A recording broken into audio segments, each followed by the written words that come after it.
उसके सारे आदमी मारे जा चुके थे। आखिर में उसने भागने की कोशिश की क्योंकि अब उसके पास कोई तरीका नहीं था बचने का। पर इतने लोगों के बीच वह कैसे भागता। शिवा ने उसे पकड़ लिया और उसे मारने लगा। शिवा उसे मारते हुए कह रहा था, तूने मार दिया उसे, बहन मानता था मैं और तूने मार दिया उसे। अधिराज को शिवा ने जैसे ही धक्का दिया वह जमीन पर जाकर गिरा। शिवा उसे मारे के लिए जैसे ही आगे बढ़ा कि पता नहीं कहां से अधिराज के हाथ में गन लग गई और उसने शिवा पर गोली चला दी। इधर जैसे ही अधिराज ने शिवा पर गोली चलाई वैसे ही अभय ने भी दूसरी ओर से गोली चलाई। वो जाकर सीधे अधिराज के सिर में लगी। अधिराज वही जमीन पर ढेर पर शिवा को भी गोली लगी और ये गोली उसके सिर को छूकर निकली। शिवा वही जमीन पर गिरा। जमीन पर एक लोहे का सलिया था जो सीधा शिवा के पैर में लगा। अभय भागकर उसके पास गया और उसका सिर अपनी गोद में लेकर उससे कहा, शिवा तुझे कुछ नहीं होगा, ओके बात करता रे। शिवा ने अपनी अटकती आवाज में कहा, सॉरी यार, नहीं बचा पाए उसे इससे पहले कि अभय कुछ कह पाता। शिवा की आंखें बंद हो गई। 6 महीने बाद ये एक हॉस्पिटल का वार्ड था और बेड पर शिवा लेटा हुआ था। उसने अपनी आंखें खोली तो सामने अभय अपने दोनों हाथ सीने के सामने बांधे खड़ा था। अभय उसे देखकर शांति से कहता है, कैसा है? शिवा एक लंबी सांस लेकर कहता है, ठीक हूँ। अभय उसके पास वाले स्टूल पर बैठते हुए कहता है, आज तुझे डिस्चार्ज मिल जाएगा। उसकी बात सुन शिवा धीमी आवाज में कहता है, हम आखिरकार मुझे छुटकारा मिलेगा इस हॉस्पिटल से। अभय उसका मजाक उड़ाते हुए कहता है, हाँ जैसे तूने बड़ा झेला है इस हॉस्पिटल को। 5 महीने से तो तू कोमा में था। और उठते ही पूछा, मैं कहाँ हूँ? शिवा उसकी बात सुन हल्का सा मुस्कुरा देता है। अभय उसका सामना उठाता है और एक व्हीलचेयर ले आता है और उस पर उसे बिठाकर गाड़ी तक लाता है और उसे गाड़ी में बिठाता है। फिर उसका सामान और व्हीलचेयर गाड़ी की डिक्की में रखता है और खुद आकर ड्राइविंग सीट पर बैठता है। अचानक शिवा की नजर अभय के हाथ पर पड़ती है। वहाँ एक टैटू था। पहले ये टैटू नहीं था। शिवा यही सोचकर उस टैटू को ध्यान से देखता है तो उस पर कुछ लिखा था। शिवा उसे पता है तो उस पर किसी का नाम लिखा था, अरमान आर्यन। शिवा के मुंह से ये नाम सुन अभय उसकी तरफ देखता है तो शिवा पूछता है, अभय ये अरमान और आर्यन कौन है? अभय उसकी बात सुन हल्का सा मुस्कुराता है और कहता है, इंतजार कर पता चल जाएगा। इतना कहकर अभय गाड़ी स्टार्ट कर देता है। शिवा खिड़की से बाहर देखने लगता है। उसके मन में अभी तक एक गिल्ट था कि वह सांची और अभय के बच्चे को नहीं बचा पाए। उसे लग रहा था कि अभय जानबूझकर उसके सामने नॉर्मल रहने की कोशिश कर रहा है ताकि उसे बुरा ना लगे। चैप्टर 8 एक रमान आर्यन और आरव शेखावत मेंशन। अभय और शिवा दोनों घर पहुंचते हैं। घर को दुल्हन की तरह सजाया हुआ था और कुछ तैयारियां तो चल ही रही थी। शायद कोई फंक्शन था। राधा उनकी आरती उतारती है। दोनों अंदर आते हैं। सामने हॉल में ही दिया सोफे पर एक बच्चे को अपनी गोद में लिए बैठी थी। शिवा उसे देखकर कहता है, दिया ये बच्चा? दिया उस देख मुस्कुरा कर कहती है, जी। उसकी बात सुन शिवा खुश होकर कहता है, इसका मतलब हमारा हर्षद पापा बन गया। क्या नाम है बच्चे का? आरव। इस बार अभय ने जवाब दिया। शिवा इधर उधर देखते हुए कहता है, हर्षद कहाँ है? इतने में हर्षद 2 बच्चों को अपनी गोद में लेकर आता है।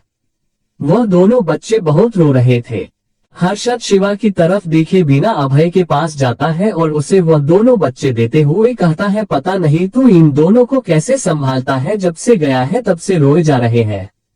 हर्षद की बात सुन शिवा हैरानी से कभी उन बच्चों को तो कभी अभय को देखता। अभय उसकी बात सुनकर कहता है, हाँ तो किसने कहा था लेकर घूमने को सांची को दे देता। उसकी बात सुन हर्षद उसे घूरते हुए कहता है, उसने मेडिसिन ली है, सो रही है वो, और तेरे ये दोनों बच्चे मेरे कान ऐसे फाड़ रहे हैं जैसे मेरी वजह से तू गया है। उसकी बात सुन दिया और अभय दोनों हंसने लगते हैं, जबकि दोनों बच्चे अभय के हाथों में आते ही चुप हो गए थे। उन सब को ऐसे देख शिवा हैरानी से कहता है, एक मिनट बच्चे अभय के हैं और सांची कमरे में सो रही है। इसका मतलब शिवा की आंखें ये सोचकर ही खुशी से बड़ी हो गई कि सांची जिंदा है। वह अभय को गले लगाने के लिए आगे बढ़ता है पर उसके हाथ में बच्चे थे। अभय शिवा के हाथों में एक बच्चे को देता है। शिवा खुशी से उस बच्चे के चेहरे पर और उसके हाथ पर अपनी उंगली घुमाता है तो वह बच्चा शिवा की उंगली को कसके पकड़ लेता है। ये देख शिवा मुस्कुरा उठता है। अचानक उसे कुछ याद आता है और वह कहता है, अच्छा तो ये है तेरे अरमान और आर्यन। अभय हाँ में सिर हिलाता है और अपने गोद में सो रहे बच्चे की तरफ इशारा करते हुए कहता है, ये अरमान है और वह आर्यन। उसकी बात सुन शिवा फिर पूछता है, इन दोनों में से बड़ा कौन है? बड़े वाला अरमान है और छोटा आर्यन है। हाँ ये बात अलग है कि किसी को पता नहीं चलता कि बड़ा कौन सा है और छोटा कौन सा। हर्षद की ये बात सुन सब मुस्कुरा उठते हैं। शिवा अभय की तरफ देखकर कहता है, क्या मैं सांची से मिल सकता हूँ? उसकी बात सुन अभय मुस्कुराकर कहता है, मिल लेना, सांची से भी मिल लेना, पर पहले उससे तो मिल ले जो बेचारी तेरे होश में आने के लिए पिछले 6 महीने से पूजा पाठ व्रत कर रही है। अभय की बात सुन शिवा उसे सवालिया नजरों से देखता है तो अभय सख्त लहजे में कहता है, अब ऐसे भी मत देख कि तुझे कुछ पता ही नहीं है। अगर वह हमें नहीं बताती तो हमें तो पता ही नहीं चलता कि बात इतनी आगे बढ़ गई है। वैसे तूने बहुत गलत किया हमें अपना लव अफेयर ना बता के। शिवा उसकी बातों से इरिटेट होकर कहता है, अरे किसकी बात कर रहा है, साफ साफ बता। अभय उसकी बात सुन कहता है, तू खुद ही मिल ले, ऊपर कमरे में तेरा इंतजार कर रही है। शिवा आर्यन को हर्षद के हाथों में देता है और खुद ऊपर जाने लगता है कि अभय कहता है, सुन थोड़ी देर आराम कर लेना, शाम को बहुत बड़ा फंक्शन है घर में। शिवा को तो ऊपर जाने की जल्दी थी, वह बस हाँ कहकर ऊपर चला जाता है।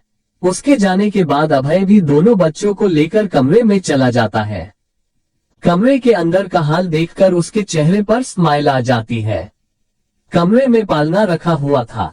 अभय दोनों बच्चों को पालने में सुलाता है और बेड की तरफ चला जाता है। बेड पर सांची पेट के बल सो रही थी और वह भी टेढ़ी मेढ़ी। अभय उसे उठाता है और अपनी गोद में ले लेता है। सांची नींद में ही उसे गले लगाकर फिर सो जाती है और अलसाए आवाज में कहती है, अभय सोने दे प्लीज, आपके दोनों लाडलों ने पूरी रात नहीं सोने दिया। कभी भूख तो कभी पॉटी, मुझे नींद आ रही है। पर फिर भी अभय उसे उठाकर बाथरूम में ले जाता है और शॉवर ऑन कर देता है। जैसे ही पानी सांची पर पड़ा उसकी नींद एकदम से उठ गई। वह गुस्से में चिल्लाकर उसका नाम लेती है तो अभय उसके मुंह पर हाथ रख देता है और धीमी आवाज में कहता है, अरे बच्चे उठ जाएंगे।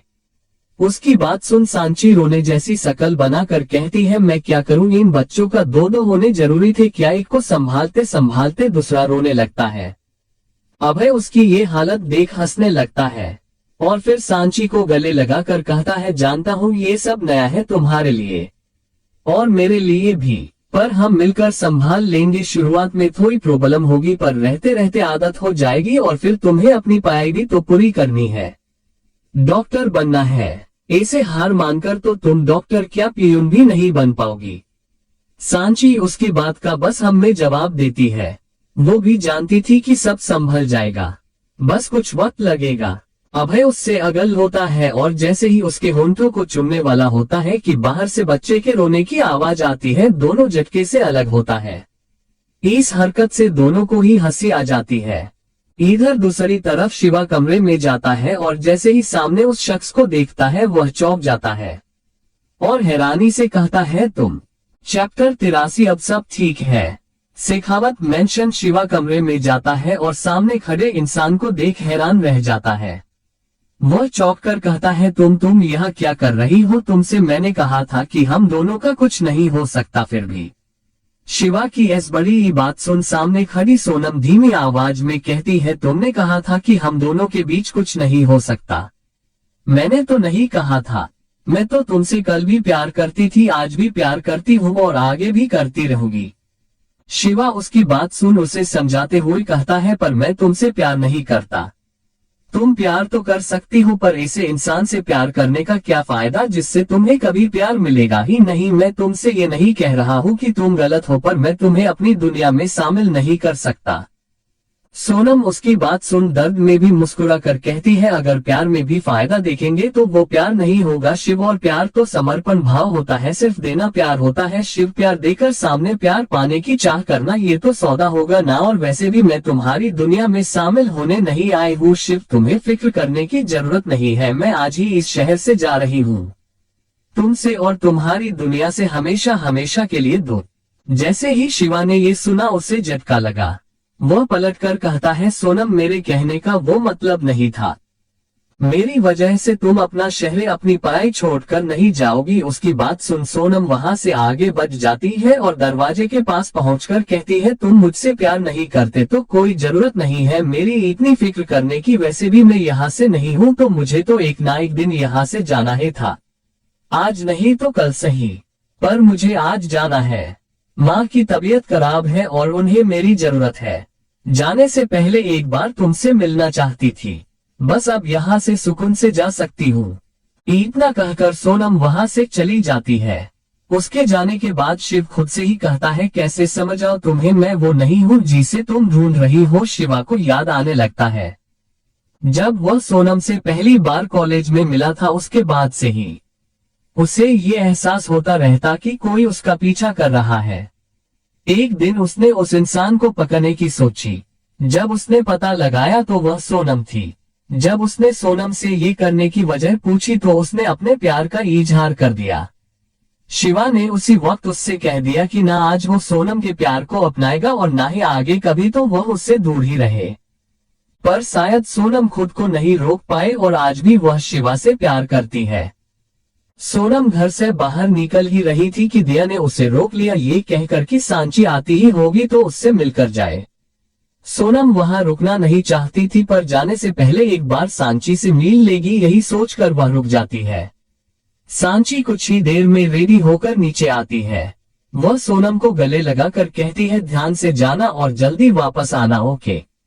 सोनम की आंखों में आंसू आ जाते हैं क्योंकि उसने सांची से झूठ कहा था कि वह अपनी मां की तबीयत खराब होने पर वहां जा रही है और जल्दी वापस आ जाएगी। सोनम अपने आंसू पोंछती है और सबसे विदा लेती है। वह जा ही रही थी कि अभय शिवा को उसे स्टेशन छोड़ने को कहता है। वह मना करती है पर अभय नहीं मानता और शिवा को उसे छोड़ने भेज देता है। सबको पता था कि सोनम शिवा से कितना प्यार करती है और सबको ये भी पता था कि आज शिवा सोनम को लेकर ही लौटेगा। इधर दूसरी तरफ शिवा सोनम को स्टेशन ले आता है। ट्रेन जाने का अनाउंसमेंट हो चुकी थी। सोनम शिवा की तरफ देखती है। उसे अब भी विश्वास नहीं हो रहा था कि जिस इंसान को उसने इतना चाहा आज वह उसे हमेशा के लिए छोड़कर जा रही है। सोनम शिवा के पास जाती है, उसके चेहरे को अपने हाथों में लेकर उसके माथे को चूम लेती है। शिवा भी उसे नहीं रोकता। वह उससे अगल होकर कहती है, जा रही हूं पर पीछा नहीं छोड़ूंगी। इस दिल में आज भी तुम हो और आगे भी तुम ही रहोगे। इतना कहकर सोमन ट्रेन में चली जाती है। ट्रेन चल पड़ी थी। शिवा स्टेशन पर खड़ा बस ट्रेन को जाता देख रहा था। ट्रेन के अंदर बैठी सोनम बस रोए जा रही थी कि अचानक ट्रेन रुक गई। वही इतनी परेशान थी कि उसने इस पर ध्यान नहीं दिया। अचानक उसे आवाजें आने लगती है। डिब्बे में बैठे लोग किसी पर चिल्ला रहे थे। जब सोनम ने पीछे मुड़कर देखा तो हैरान रह गई। उसकी आंखों से आंसू बस बह ही रही थे। सामने शिवा खड़ा था। शिवा उसकी तरफ देखकर कहता है, किसी ने कहा था प्यार देने का नाम होता है लेने का नहीं, पर मुझे तो किसी ने हमेशा दिया ही है। मैं क्या करूं? शिवा अपनी बाहें खोल देता है। सोनम बस उसे देख रो रही थी। वह दौड़कर उसके पास जाती है और उसे गले लगा लेती है। शिवा भी उसे बाहों में भर लेता है। वह उसके कान में धीरे से कहती है, आई लव यू। शिवा भी उसे आई लव यू टू कहता है। उन दोनों को देख पास में बैठी एक बुजुर्ग महिला कहती है, ओह तो प्यार का चक्कर है। तब तो तालियां बनती है। उसकी बात सुन सब तालियां बजाने लगती है। इतनी देर में टीटी वहां आ जाता है और गुस्से से कहता है कि इसने चैन खींची। शिवा टीटी से सॉरी बोलता है और सोनम को लेकर ट्रेन से नीचे आ जाता है। वह सोनम को लेकर घर जाता है तो घर का हाल देखकर हैरान रह जाता है। घर में मेहमान आ चुके थे। वह ये सब देखकर हर्षद से पूछता है तो वह उसे बताता है कि आज घर में तेरी और सोनम की, जिया, काव्या, प्रिया, विक्रम, परम और आकाश की सगाई है। शिवा उसकी बात सुन चौंक आता है, पर फिर उसे सब समझ आ जाता है कि ये सब अभय का ही प्लान था। पर वह आकाश के बारे में पूछता है तो हर्षद बताता है कि वही इंस्पेक्टर है। शिवा और सोमन को भी सब तैयार होने भेज देते हैं। आज सब बहुत खुश थे। इतने सारे जोड़े एक साथ अपनी दुनिया शुरू करने वाले हैं। आखिरकार अब सब ठीक होने वाला था। जब अभय शिवा को लेने गया तो शिवा ने ऊपर से उसे ही रोक लिया और कई सवाल करने लगा तो अभय ने उसे सीधा सीधा सब बता दिया। फ्लैशबैक। अभय को पता था कि सांची उसकी कमजोरी है और अधिराज इसका फायदा जरूर उठाएगा। तो अभय ने सांची का फोन हैक कर दिया और जीपीएस भी फिट कर दिया। जब अभय घर से निकला तभी सांची के फोन पर फोन आया। अधिराज ने उसे अपनी बातों में फंसाया और उससे एक आखिरी बार मिलने को कहा। अभय समझ गया कि ये उसकी चाल है। उसने उसी वक्त एक प्लेन तैयार किया और अधिराज के जो गुंडे सांची को लेने आए थे उन्हें मारकर खुद के लोगों को भेजा, वह भी एक लाश को लेकर। उस लाश को सांची के कपड़े और ऊपर बुर्खा पहना या ताकि किसी को शक ना हो। अधिराज पहले से टेंशन में था तो उसने भी ध्यान नहीं दिया कि लड़की कौन है, बेहोश है या मरी हुई है। और ऐसे सबको अधिराज की लोकेशन भी मिल गई और सांची भी बच गई। रही बात मिराज की तो वह पुलिस को अधिराज में उलझाकर खुद देश से भाग गया और सारा और अपने बेटे को भी साथ ले गया। अब उसे सिर्फ भारत ही नहीं बल्कि दूसरे देश की पुलिस भी ढूंढ रही है। प्रेजेंट। अभय की बात सुन शिवा को सुकून मिला और वह नीचे जाने को तैयार हुआ। सबकी सगाई अच्छे से हुई। अब सब ठीक था। चैप्टर 83 नई शुरुआत। 26 साल बाद मुंबई। इस कमरे में बेड पर एक लड़का और लड़की थे। दोनों के कपड़े पूरे कमरे में बिखरे पड़े थे। उस कमरे में उस लड़की की सिसकियों की आवाज साफ सुनाई दे रही थी, पर एक शांति थी। तभी साइड टेबल पर पड़ा फोन बजता है। रिंग की आवाज सुन वह लड़का लड़की से अलग होता है और फोन उठाता है। फोन पर सामने वाले की बात सुन वह लड़का बस ठीक है बोल फोन रखता है और बेड से उठकर अपने कपड़े पहनता है। उसे ऐसे अचानक जाता देख वह लड़की उठती है और अपने ऊपर चादर लपेटकर कहती है, आर्यन ऐसे बीच में उठकर कहाँ जा रहे हो? उसका सवाल सुन आर्यन बिना उसकी तरफ देखे कहता है, सॉरी बेब्स पर अब मुझे जाना पड़ेगा, घर से फोन है। उसकी बात सुन वह लड़की अपने ऊपर से चादर हटा देती है और अपनी बॉडी दिखाते हुए कहती है, अच्छा सिर्फ एक कॉल की वजह से तुम इस चीज को छोड़कर जा रहे हो? उसकी बात सुन आर्यन उस लड़की की तरफ देखकर कहता है, पहली बात मेरे लिए एक औरत का शरीर कोई बड़ी बात नहीं है, लड़कियों की मर्जी से उनके साथ सेक्स करता हूँ। और दूसरी बात कॉल की नहीं है, बात यह है कि कॉल किसकी थी? मेरे लिए मेरे परिवार से बका कोई नहीं है और जो कुछ है वो सब उनके बाद। सो चलता हूँ, किस्मत ने चाहा तो फिर कभी नहीं मिलेंगे। आर्यन इतना कहकर कमरे से बाहर निकल जाता है। घर से बाहर आता है तो गाड़ी के पास एक लड़का खड़ा था जो बार बार अपनी घड़ी देख रहा था। आर्यन उसके पास जाकर कहता है, क्या बात है आरव, किसका इंतजार कर रहा है? उसकी बात सुन आरव उसकी तरफ पलटता है और गुस्से से कहता है, कमीने सवाल तू मुझसे पूछ रहा है? घर से 10 फोन आ चुके हैं और तू अब आ रहा है? क्या मिलता है लड़कियों के साथ? और ऐसा भी नहीं है कि कोई एक है, आए दिन लड़कियां बदलता है तू। उसकी बात सुन आर्यन आराम से कहता है, तू कितनी बकबक करता है? उन टाइप के लड़कों में से नहीं हूँ जो एक के साथ जिएंगे एक के साथ मरेंगे की बातें करते हैं। भला कोई किसी एक इंसान के साथ जिंदगी कैसे गुजार सकता है? और वैसे भी मैं किसी को धोखा नहीं देता। मैंने सबसे पहले ही कहा है कि मैं पूरी जिंदगी किसी के साथ नहीं रहने वाला।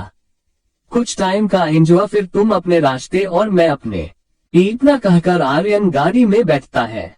आरव उसे ऐसे देख मन में सोचता है, जो कहना है कह ले, पर एक ना एक दिन तुझे वो लड़की जरूर मिलेगी जिसके साथ तू अपनी जिंदगी गुजारना चाहेगा, जिसके सामने तू खुद घुटनों के बल खड़े होकर कहेगा, क्या तुम मेरे साथ अपनी पूरी जिंदगी गुजारोगी? आरव ये बस सोच ही रहा था कि गाड़ी के अंदर बैठा आर्यन उसे आवाज लगाता है, तो आरव भी जल्दी से गाड़ी में बैठ जाता है। उसके गाड़ी में बैठने के बाद आर्यन खिड़की से बाहर की तरफ देखते हुए आरव से पूछता है, क्या उसके बारे में कुछ पता चला? उसकी बात सुन आरव निराशा से कहता है, तू रोज मुझसे यही सवाल पूछता है और मैं रोज तुझे एक ही जवाब देता हूँ, नहीं यार 20 साल हो गए हैं, उस बात को क्या पता हो जिंदा भी है कि वो? और कुछ कहता उससे पहले आर्यन उसका गला कस के पकड़ता है और गुस्से से कहता है, कुछ नहीं हुआ है उसे, कुछ नहीं, वो जहाँ भी है सेफ है और मैं उसे ढूंढ के रहूंगा, चाहे मेरी पूरी उम्र ही क्यों ना बीत जाए। आर्यन उसकी गर्दन छोड़ देता है। इधर दूसरी तरफ मुंबई मेन हाईवे पर काफी ट्रैफिक जैम था और बहुत देर से गाड़ियां रोड पर खड़ी थी। उसी ट्रैफिक के बीच एक और गाड़ी फंसी थी। उस गाड़ी में बैठा शख्स गाड़ी का कांच नीचे करता है और पास में खड़ी ऑटो के ड्राइवर से पूछता है, काका ये इतना ट्रैफिक जैम क्यों है? उसकी बात सुन ऑटो में बैठा आदमी कहता है, कॉलेज के स्टूडेंट है बेटा, अपनी मांगे पूरी करवाने के लिए धरना देकर बैठे हैं। पता नहीं अब कौन सी मांगे पूरी करवानी है। दोनों बात ही कर रहे थे कि वहाँ एक एम्बुलेंस आकर रुकती है। उसमें से एक औरत के चिल्लाने की आवाज आ रही थी। एम्बुलेंस का ड्राइवर कहता है, अंदर एक प्रेग्नेंट लेडी है, कब तक क्लियर होगा ये? पर कोई कुछ जवाब नहीं देता। गाड़ी में बैठा शख्स फिर कहता है, तो पुलिस उन्हें रोकती क्यों नहीं? उसकी बात सुन वह ऑटो वाला चिढ़ते हुए कहता है, पुलिस क्या करेगी, वह तो इन्हीं का पैसा खाती है। उस ऑटो वाले की बात सुन गाड़ी में बैठा लड़का बाहर आता है और आगे की तरफ बढ़ता है। ऑटो वाले को लगा कि लड़का पुलिस को शिकायत करने जा रहा है तो वह भी उसके पीछे जाता है। वह लड़का आगे आकर पुलिस के पास जाने की बजाय सीधा स्टूडेंट्स की तरफ जाता है। उसे अपनी तरफ आता देख एक स्टूडेंट खड़ा होकर उसके सामने आते हुए कहता है, अगर साथ देना है तो दो, वरना अगर कुछ समझाने आए हो तो चले जाओ यहाँ से। उस स्टूडेंट की बात सुन वह लड़का कुछ कहता तो नहीं है पर अपनी गन निकालकर उस लड़के पर तान देता है। अचानक अपने सामने गन देखकर वह लड़का हकलाते हुए कहता है, ये क्या कर रहा है तू? हटा इसे। गन देखकर सारे स्टूडेंट्स पहले ही डर गए थे। वह लड़का ऊंची आवाज में कहता है, मेरे 3 गिनने तक अगर एक भी यहाँ दिखा तो 6 की 6 गोलियां इसके सीने में उतार दूंगा। उसकी बात सुन सब और डरने लगते हैं। वह लड़का गिनती शुरू करता है 12। उसके 3 कहने से पहले ही सारे स्टूडेंट्स वहां से भागने लगते हैं। वह लड़का उस स्टूडेंट की तरफ देखकर कहता है, अपनी जायज मांगे पूरी करवानी है तो अपने कॉलेज के आगे धरना दो, इसे पब्लिक प्लेस पर नहीं, वरना आम जनता को परेशान करने के इल्जाम में अंदर कर दूंगा। वह लड़का उस स्टूडेंट को भी वहां से भगा देता है और फिर खुद सकल के बीच आकर सारा ट्रैफिक 2 मिनट में क्लियर करवा देता है। ये सब देख रहा वह ऑटो वाला उसके पास आकर हैरानी से कहता है, तुम हो कौन भाई? उसकी बात सुन सामने खड़ा लड़का गर्व से कहता है, एसीपी अरमान शेखावत। उसकी बात सुन वह ऑटो वाला शौक रह जाता है। अरमान उसकी तरफ मुड़कर कहता है, हम पुलिस सरकार का पैसा लेती है, वो भी खुद का कमाया हुआ, और वह पब्लिक सर्वेंट होती है, किसी अमीर बाप के बिगड़े बेटे की गुलाम नहीं। उसकी बात सुन ऑटो वाला गर्व से उसे सल्यूट करता है। सामने अरमान बस मुस्कुरा देता है और वापस अपनी गाड़ी में बैठ ही रहा होता है कि एक लड़की उसे टकराती है पर वह रुकती नहीं है, वह भागती ही रहती है। उसके पीछे लोग चिल्ला रहे थे, चोर चोर चोर। अरमान भी उस तरफ देखता है, वह लड़की भाग रही थी। अरमान जमीन से एक पत्थर उठाकर उसके पैर में मारता है जिससे वह लड़की गिर जाती है। अरमान भाग कर जाता है और उस लड़की का आम पकड़कर उसे खड़ा करता है। वह लड़की झटके से उसकी तरफ देखती है। अरमान ने जैसे ही उस लड़की का चेहरा देखा तो बस देखता ही रह गया। चैप्टर 14 माही शेखावत मेंशन। जब आर्यन और आरव घर आए तो घर पर कोई नहीं था। आर्यन सवालिया नजरों से आरव की तरफ देखता है तो आरव चिढ़ते हुए कहता है, सब पहले ही मंदिर के लिए निकल चुके हैं और वहीं से बनारस के लिए निकलेंगे, हमें भी वही बुलाया है। आर्यन उसकी बात सुन अपने कमरे में चला जाता है। कमरे की फ्रंट वॉल पर ही उन दोनों भाइयों की बड़ी सी फोटो लगी थी, पर वह फोटो बचपन की थी। उस फोटो में वह दोनों शायद 67 साल के होंगे। आर्यन उस फोटो के पास जाता है और उस पर हाथ रखकर कहता है, मुझे नहीं पता तू कहाँ है, पर प्रोमिस में तुझे ढूंढ के रहूंगा और जल्द ही हम दोनों साथ होंगे। 20 साल हो गए तुझे देखे पर आज भी तुझा भूला नहीं हूँ, और अब तो मेरे पास प्रूफ भी है कि तू जिंदा है, अब बस तुझ तक पहुँचने की देर है। आर्यन ऐसे ही कुछ देर तक उस फोटो को देखता है, उसके बाद वह तैयार होने लगता है। इधर दूसरी तरफ अरमान उस लड़की का चेहरा देखता है तो बस देखता ही रह जाता है। वह लड़की दिखने में बहुत खूबसूरत थी। बड़ी बड़ी सुरमे काजल से सनी आंखें, पतले हल्के लाल होंठ, गोरा रंग, हाइट 5:5। उसने bulk jeans and black shirt पहनी हुई थी और बाल खुले और लंबे। अरमान उसमें खोसा गया था कि तभी वह लोग जो उस लड़की के पीछे पड़े थे वह उन तक पहुंचते हैं। उनमें से एक कहता है, अच्छा वाह भाई साहब, आपने इस लड़की को पकड़ लिया, ये मेरे वॉलेट चोरी करके भागी है। अरमान उस लड़की की तरफ देखता है और खुद से ही कहता है, खूबसूरती अक्सर खतरनाक होती है। वह बिना कुछ कहे उस लड़की के आगे अपना हाथ करता है। आज की कमाई गई पानी में वह लड़की बुदाते हुए वॉलेट अरमान के हाथ में रखती है। अरमान ने उस लड़की का आम अब भी पकड़ रखा था। वह एक हाथ से ही उस वॉलेट को खोलकर देखता है। उसमें आधार कार्ड था। वह नाम पता है आशीष कश्यप। वही आदमी फिर कहता है, जी मेरा ही नाम आशीष है।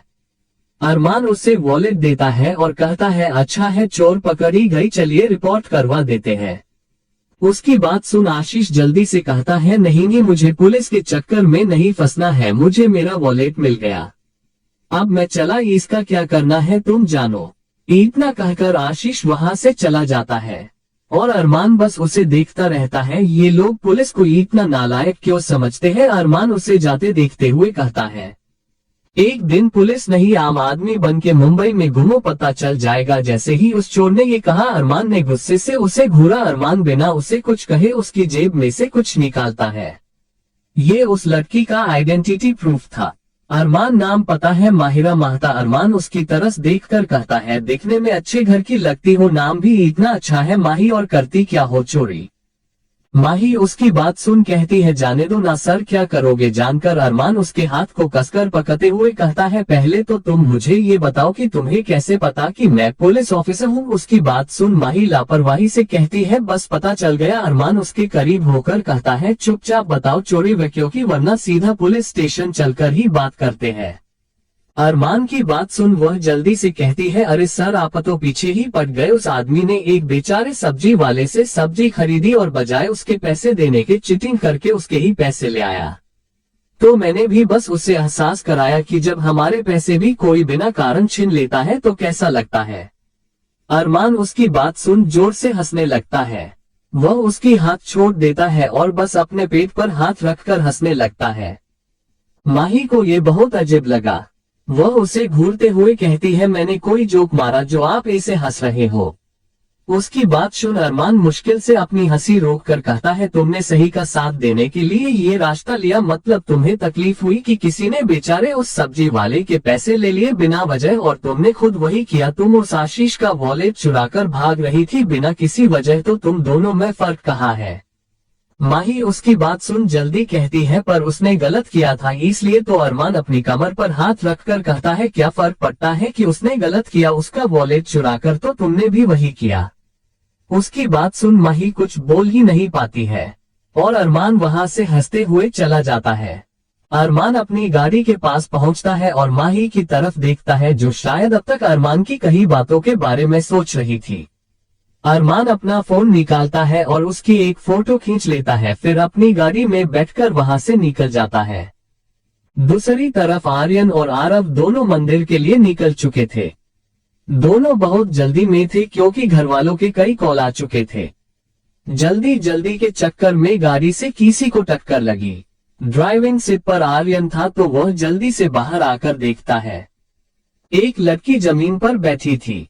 उसने ब्लू एंड रेड कलर का पंजाबी सूट पहना था। उसके बाल उसके चेहरे पर आ रहे थे, जिस वजह से आर्यन उसकी शक्ल नहीं देख पा रहा था।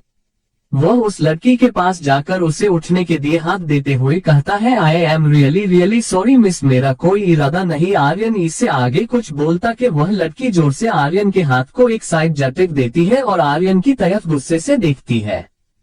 चैप्टर 85 बनारस। माही खुद से ही कहती है, एक मिनट, वो मेरे मजाक उड़ा के गया है। अब जाकर माही को समझ आया कि अरमान क्यों हंस रहा था। भले ही उसने सही बात कही, पर उसे मुझ पर हंसना नहीं चाहिए था। माही गुस्से से इधर उधर देखते हुए कहती है।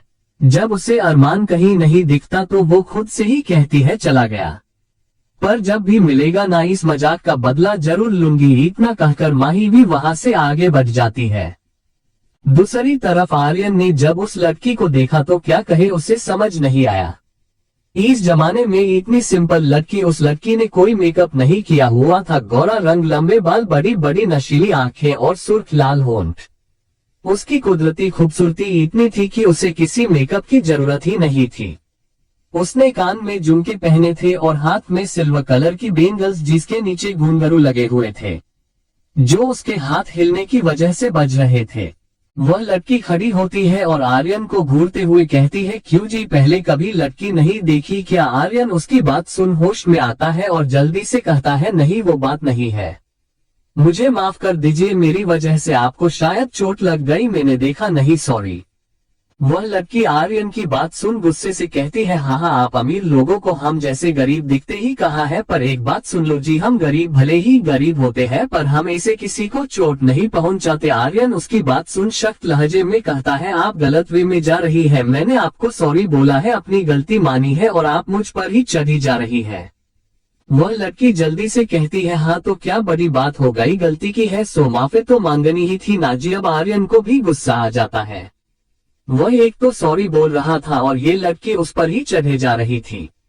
वह गुस्से से कहता है, देखो मैडम मैंने ये जानबूझकर नहीं किया है और सॉरी बोला तो है मैंने, मैं भी तो कह सकता हूँ ना कि तुम गलत जगह खड़ी थी, रास्ते गाड़ियों के लिए होते हैं ऐसे खड़े रहने के लिए नहीं।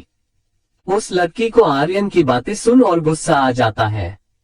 वह फिर कहती है, अरे वाह जी, उल्टा चोर कोतवाल को डांटे आपने, हमें पीछे से टक्कर मारी और आप कह रहे हैं कि हमने, वही इससे आगे कुछ कहती कि एक लड़की पीछे से आकर उसका हाथ पकड़ कर कहती है, कांची फिर लड़ना शुरू कर दिया तुमने, चलो यहाँ से लेट हो रहे हैं। आर्यन उस लड़की की बात सुन के कहता है, अरे कांची नहीं कांचा चिना है, ये विलेन कही की। कांची गुस्से में कहती है, हम विलेन है, हम अगर हम विलेन है ना तो आप भी विलेन है, आप मोगेम्बो है। आर्यन उसकी बात सुन कहता है, मोगेम्बो में कांचा चिना कही की टकलू। कांची अपने बाल को हाथ में लेकर कहती है, इतने बड़े बाल है हमारे, हम टकलू वकलू नहीं है, टकलू आप है। मोगेम्बो कही के। कांची उसके पास आए लड़की से कहती है, देखा श्रुति, तुम हमसे कह रही थी पर हम नहीं बल्कि ये हमसे लड़ रहे हैं। श्रुति उससे समझाते हुए कहती है, अच्छा हम मान लेते हैं पर फिलहाल चलो वरना ट्रेन छूट जाएगी। श्रुति कांची का हाथ पकड़कर उसे वहां से ले जाती है। जाते जाते भी कांची पीछे मुड़कर आर्यन को घूरती है। आर्यन भी उसे ही घूर रहा था। उसके जाने के बाद आर्यन गाड़ी में जाकर बैठता है तो आरव अपने फोन में लगा हुआ था। आर्यन उसे कुछ नहीं कहता और गाड़ी स्टार्ट कर देता है। दोनों मंदिर पहुंचते हैं तो सामने सांची, अभय, हर्षद और दिया और दो लड़के और एक लड़की वहां खड़े उनका इंतजार कर रहे थे। सांची आर्यन की तरफ देखकर कहती है, अगर एक भी काम तुम वक्त पर कर दो ना तो तुम्हारा नाम चेंज हो जाए। उसकी बात सुन आर्यन उसके सामने कान पकड़कर उठक बैठक करते हुए कहता है, माफ कर दीजिए ना मम्मा प्लीज। दिया उसे ऐसे देखकर हंसते हुए कहती है, ओए नौटंकी, चल अब खड़ा हो वरना जितने लेट अब हुए हैं उससे ज्यादा लेट हो जाएंगे, हमें ट्रेन नहीं छोड़नी है। सांची उसकी बात सुन आगे निकल जाती है और दिया उस लड़की को थाल देते हुए कहती है, शिवी जाओ इसे लेकर मासी माँ के पास बैठ जाओ। शिवी उसकी बात सुन थाल लेकर वहां से चली जाती है और दिया भी। अभय आर्यन की तरफ देखकर कहता है, आरव, वंश और शिवाय तेरे साथ आएंगे तो जल्दी स्टेशन पहुंच और ध्यान से। हर्षद और अभय भी वहां से चले जाते हैं। दूसरी तरफ ये एक नॉर्मल साइज का ही घर था पर दिखने में बहुत खूबसूरत। अरमान उस घर के अंदर जाता है। वहां पूरे शेखावत परिवार की तस्वीर लगी हुई थी।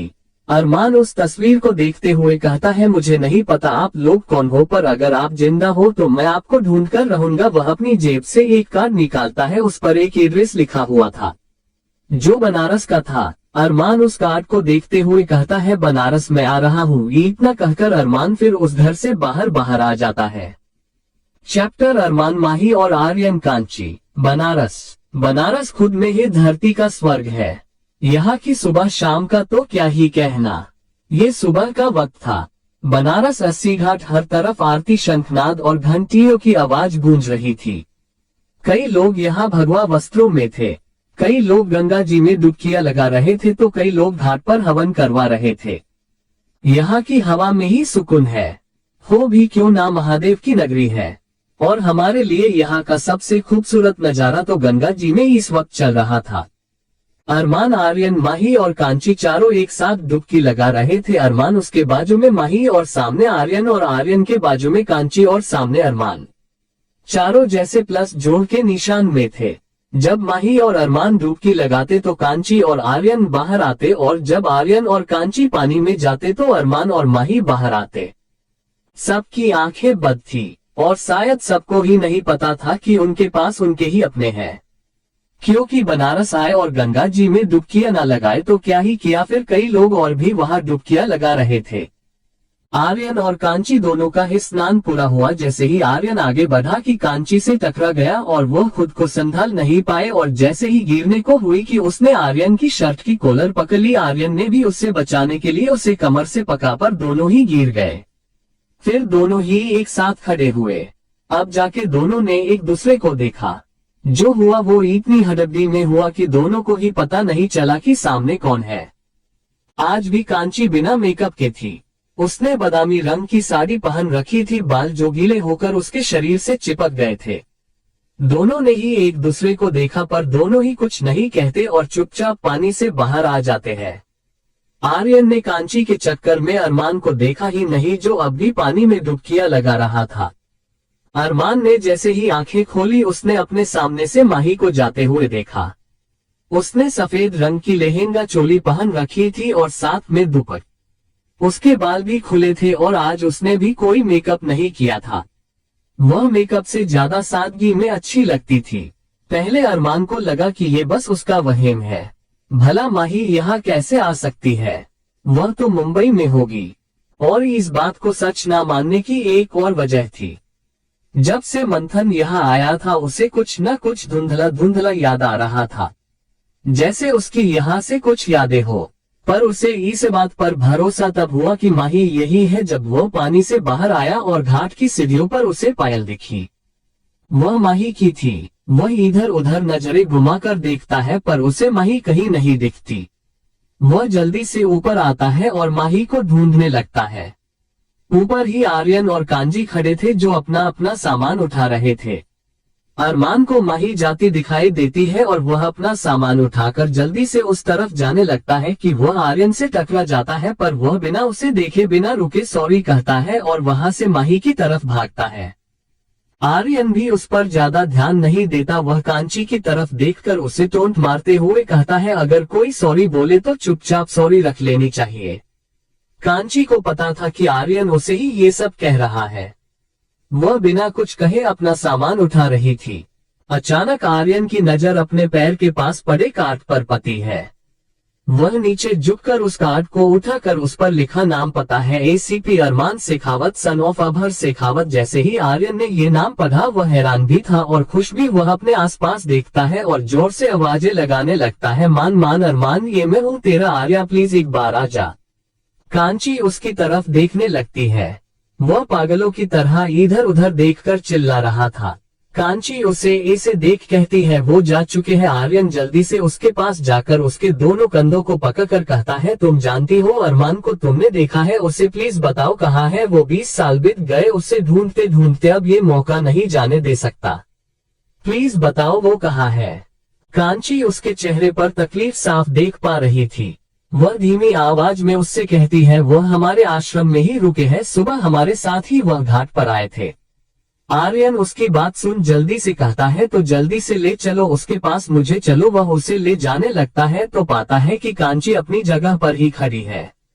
आर्यन उसे सवालिया नजरों से देखता है तो कांची अपना हाथ उसके हाथ से छुड़ाते हुए कहती है, हमें अपने माँ बाबा का श्राद्ध करना है। उसकी बात सुन आर्यन को अपने आप से भी ज्यादा अकेला कोई लगा। इसका मतलब था कि कांची के माँ बाबा नहीं थे। आर्यन उससे धीमी आवाज में कहता है, पर श्राद्ध तो बेटे करते हैं ना। कांची वहां से जाते हुए बिना आर्यन की तरफ देखे कहती है, हमारे माँ बाबा का हमारे अलावा कोई नहीं है, हम पहले उनका श्राद्ध कर ले, फिर आपको आपके जो भी है अरमान उनके पास ले चलेंगे। वही इतना कहकर वहां से चली जाती है और आर्यन बस उसे जाता देखता है। अचानक उसे याद आता है, वह लोग भी तो श्राद्ध के लिए ही बनारस आए थे। उसका पूरा परिवार उसका इंतजार कर रहा होगा। आर्यन जल्दी से वहां से जाता है। इधर दूसरी तरफ अरमान जाकर माही का हाथ पकड़ता है और उसे अपनी तरफ मोड़कर कहता है, मिल गई। पर वह जल्दी से उस लड़की का हाथ छोड़ भी देता है, क्योंकि वह माही नहीं कोई और थी। वह उस लड़की को सॉरी बोलता है तो वह लड़की वहां से चली जाती है। इतने में अरमान को किसी के खिलखिलाकर हंसने की आवाज आती है। वह उस तरफ देखता है तो माही वहां खड़ी उसे ही देख रही थी और जोर जोर से हंस रही थी। अब अरमान को समझ आया कि ये सब जानबूझकर माही ने किया। वह उसे घूरते हुए कहता है, बड़ी हंसी आ रही है, रुको तुम। अरमान उसकी तरफ भागता है कि माही भी सीढ़ियों की तरफ भागती है। अचानक उसका पैर फिसलता है। जमीन गीली होने की वजह से वह गिरने को हुई कि अरमान उसका हाथ पकड़कर अपनी ओर खींचता है, पर इस चक्कर में वह खुद ही गिर जाता है और सीढ़ियों की धार उसके सिर में लगती है। वह सीढ़ियों से होते हुए सीधा पानी में जाकर गिरता है। माही ये देखकर घबरा जाती है और वह भी अरमान की तरफ दौड़ती है। वह पानी में जाकर अरमान को सीढ़ियों तक लाती है और उसे सीढ़ियों पर बैठाती है। पर अरमान उसे जो कब से धुंधला दिखाई दे रहा था अब वो साफ था। वह छोटा था, आर्यन के साथ था। पूरा शेखावत परिवार सब यहाँ बनारस ही आए हुए थे और अचानक ब्लास्ट हुआ। वह सीढ़ियों से होते हुए सीधा नदी में जा गिरा। वह जोर से चिल्लाता है। आर्या माही उसे ऐसे देख डर जाती है और उसके गाल थपथपाते हुए कहती है, सर सर क्या हुआ आपको? मैंने मजाक किया था बस। I am sorry sir. Sir मेरी तरफ देखिए। अरमान उसकी बात सुन होश में आता है और माही की तरफ देखता है। वह सीढ़ियों से उठते हुए कहता है, मुझे आर्यन को ढूंढना है। वह जाने लगता है कि माही उसका हाथ खींचकर उसे बिठाती है और कहती है, आपको सर में चोट लगी है, 2 मिनट यहाँ बैठ जाए फिर चले जाएगा। अरमान उसकी बात सुन कुछ नहीं कहता और वही बैठ जाता है, क्योंकि उसका सर चकरा रहा था। माही उसकी तरफ देखते हुए धीमी आवाज में पूछती है, क्या हुआ था आपको? किसे ढूंढ रहे हैं आप? माही की बात सुन अरमान उसकी तरफ देखता है। चैप्टर 87। चैप्टर आप तो मुझे ब्लैकमेल कर रहे हैं। बनारस। आर्यन शेखावत परिवार के पास वापस जाता है और वहां जाकर जोर से कहता है, मुझे आप सबको कुछ बताना है। अचानक उसे एहसास होता है कि उसने क्या किया। सब पूजा में बैठ चुके थे और अब आर्यन को ही देख रहे थे। सांची उसे पूछती है, क्या बताना है तुम्हें? अचानक आर्यन के मन में एक ख्याल आता है कि अगर वो सबको बता दे कि उसे अरमान मिल गया है तो सब एक आश बांध लेंगे, पर अगर वह इंसान कोई और हुआ तो सबकी उम्मीद ही टूट जाएगी। उसे खोया हुआ देख दिया। कहती है, क्या हुआ, कहाँ खो गए? उनकी बात सुन आर्यन होश में आता है और उनके पास बैठते हुए कहता है, कुछ नहीं, सब पूजा करने लगते हैं। शिवाय शिवा और सोनम का श्राद्ध करता है और अभय अपने पूरे परिवार का जो इस दुनिया में नहीं रहे। इधर दूसरी तरफ माही और अरमान घाट की सीढ़ियों पर बैठे थे। अरमान पानी को देखते हुए ही कहना शुरू करता है, मेरा नाम अरमान शेखावत है, मैं एक पुलिस ऑफिसर हूँ, एसीपी अरमान शेखावत। मेरा भाई आर्यन शेखावत। हम दोनों जुड़वा हैं। हमारा एक बहुत प्यारा परिवार था। हम बस बहुत खुश रहते थे, पर मैं अपने भाई के साथ सिर्फ 6 साल बिता पाया। 20 साल पहले मेरी सोनल मासी माँ ने एक बेटी को जन्म दिया। उनका एक बेटा भी था शिवाय। वह महादेव की बहुत बड़ी भक्त थी। जब उन्हें बेटी हुई तो उन्होंने बनारस आकर उसके नामकरण की इच्छा जताई। सब बहुत खुश हुए और हम उसके होने के 3 महीने बाद यहाँ आए और उसका नाम शिवांगी रखा गया और मैंने उसे शिवी नाम दे दिया।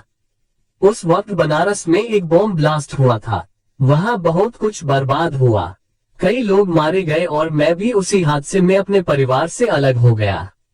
मेरे भाई ने लास्ट तक मेरा हाथ नहीं छोड़ा, पर था तो वो छोटा सा बच्चा ही। आखिर कब तक उसके नाजुक हाथ मुझे थामे रखते।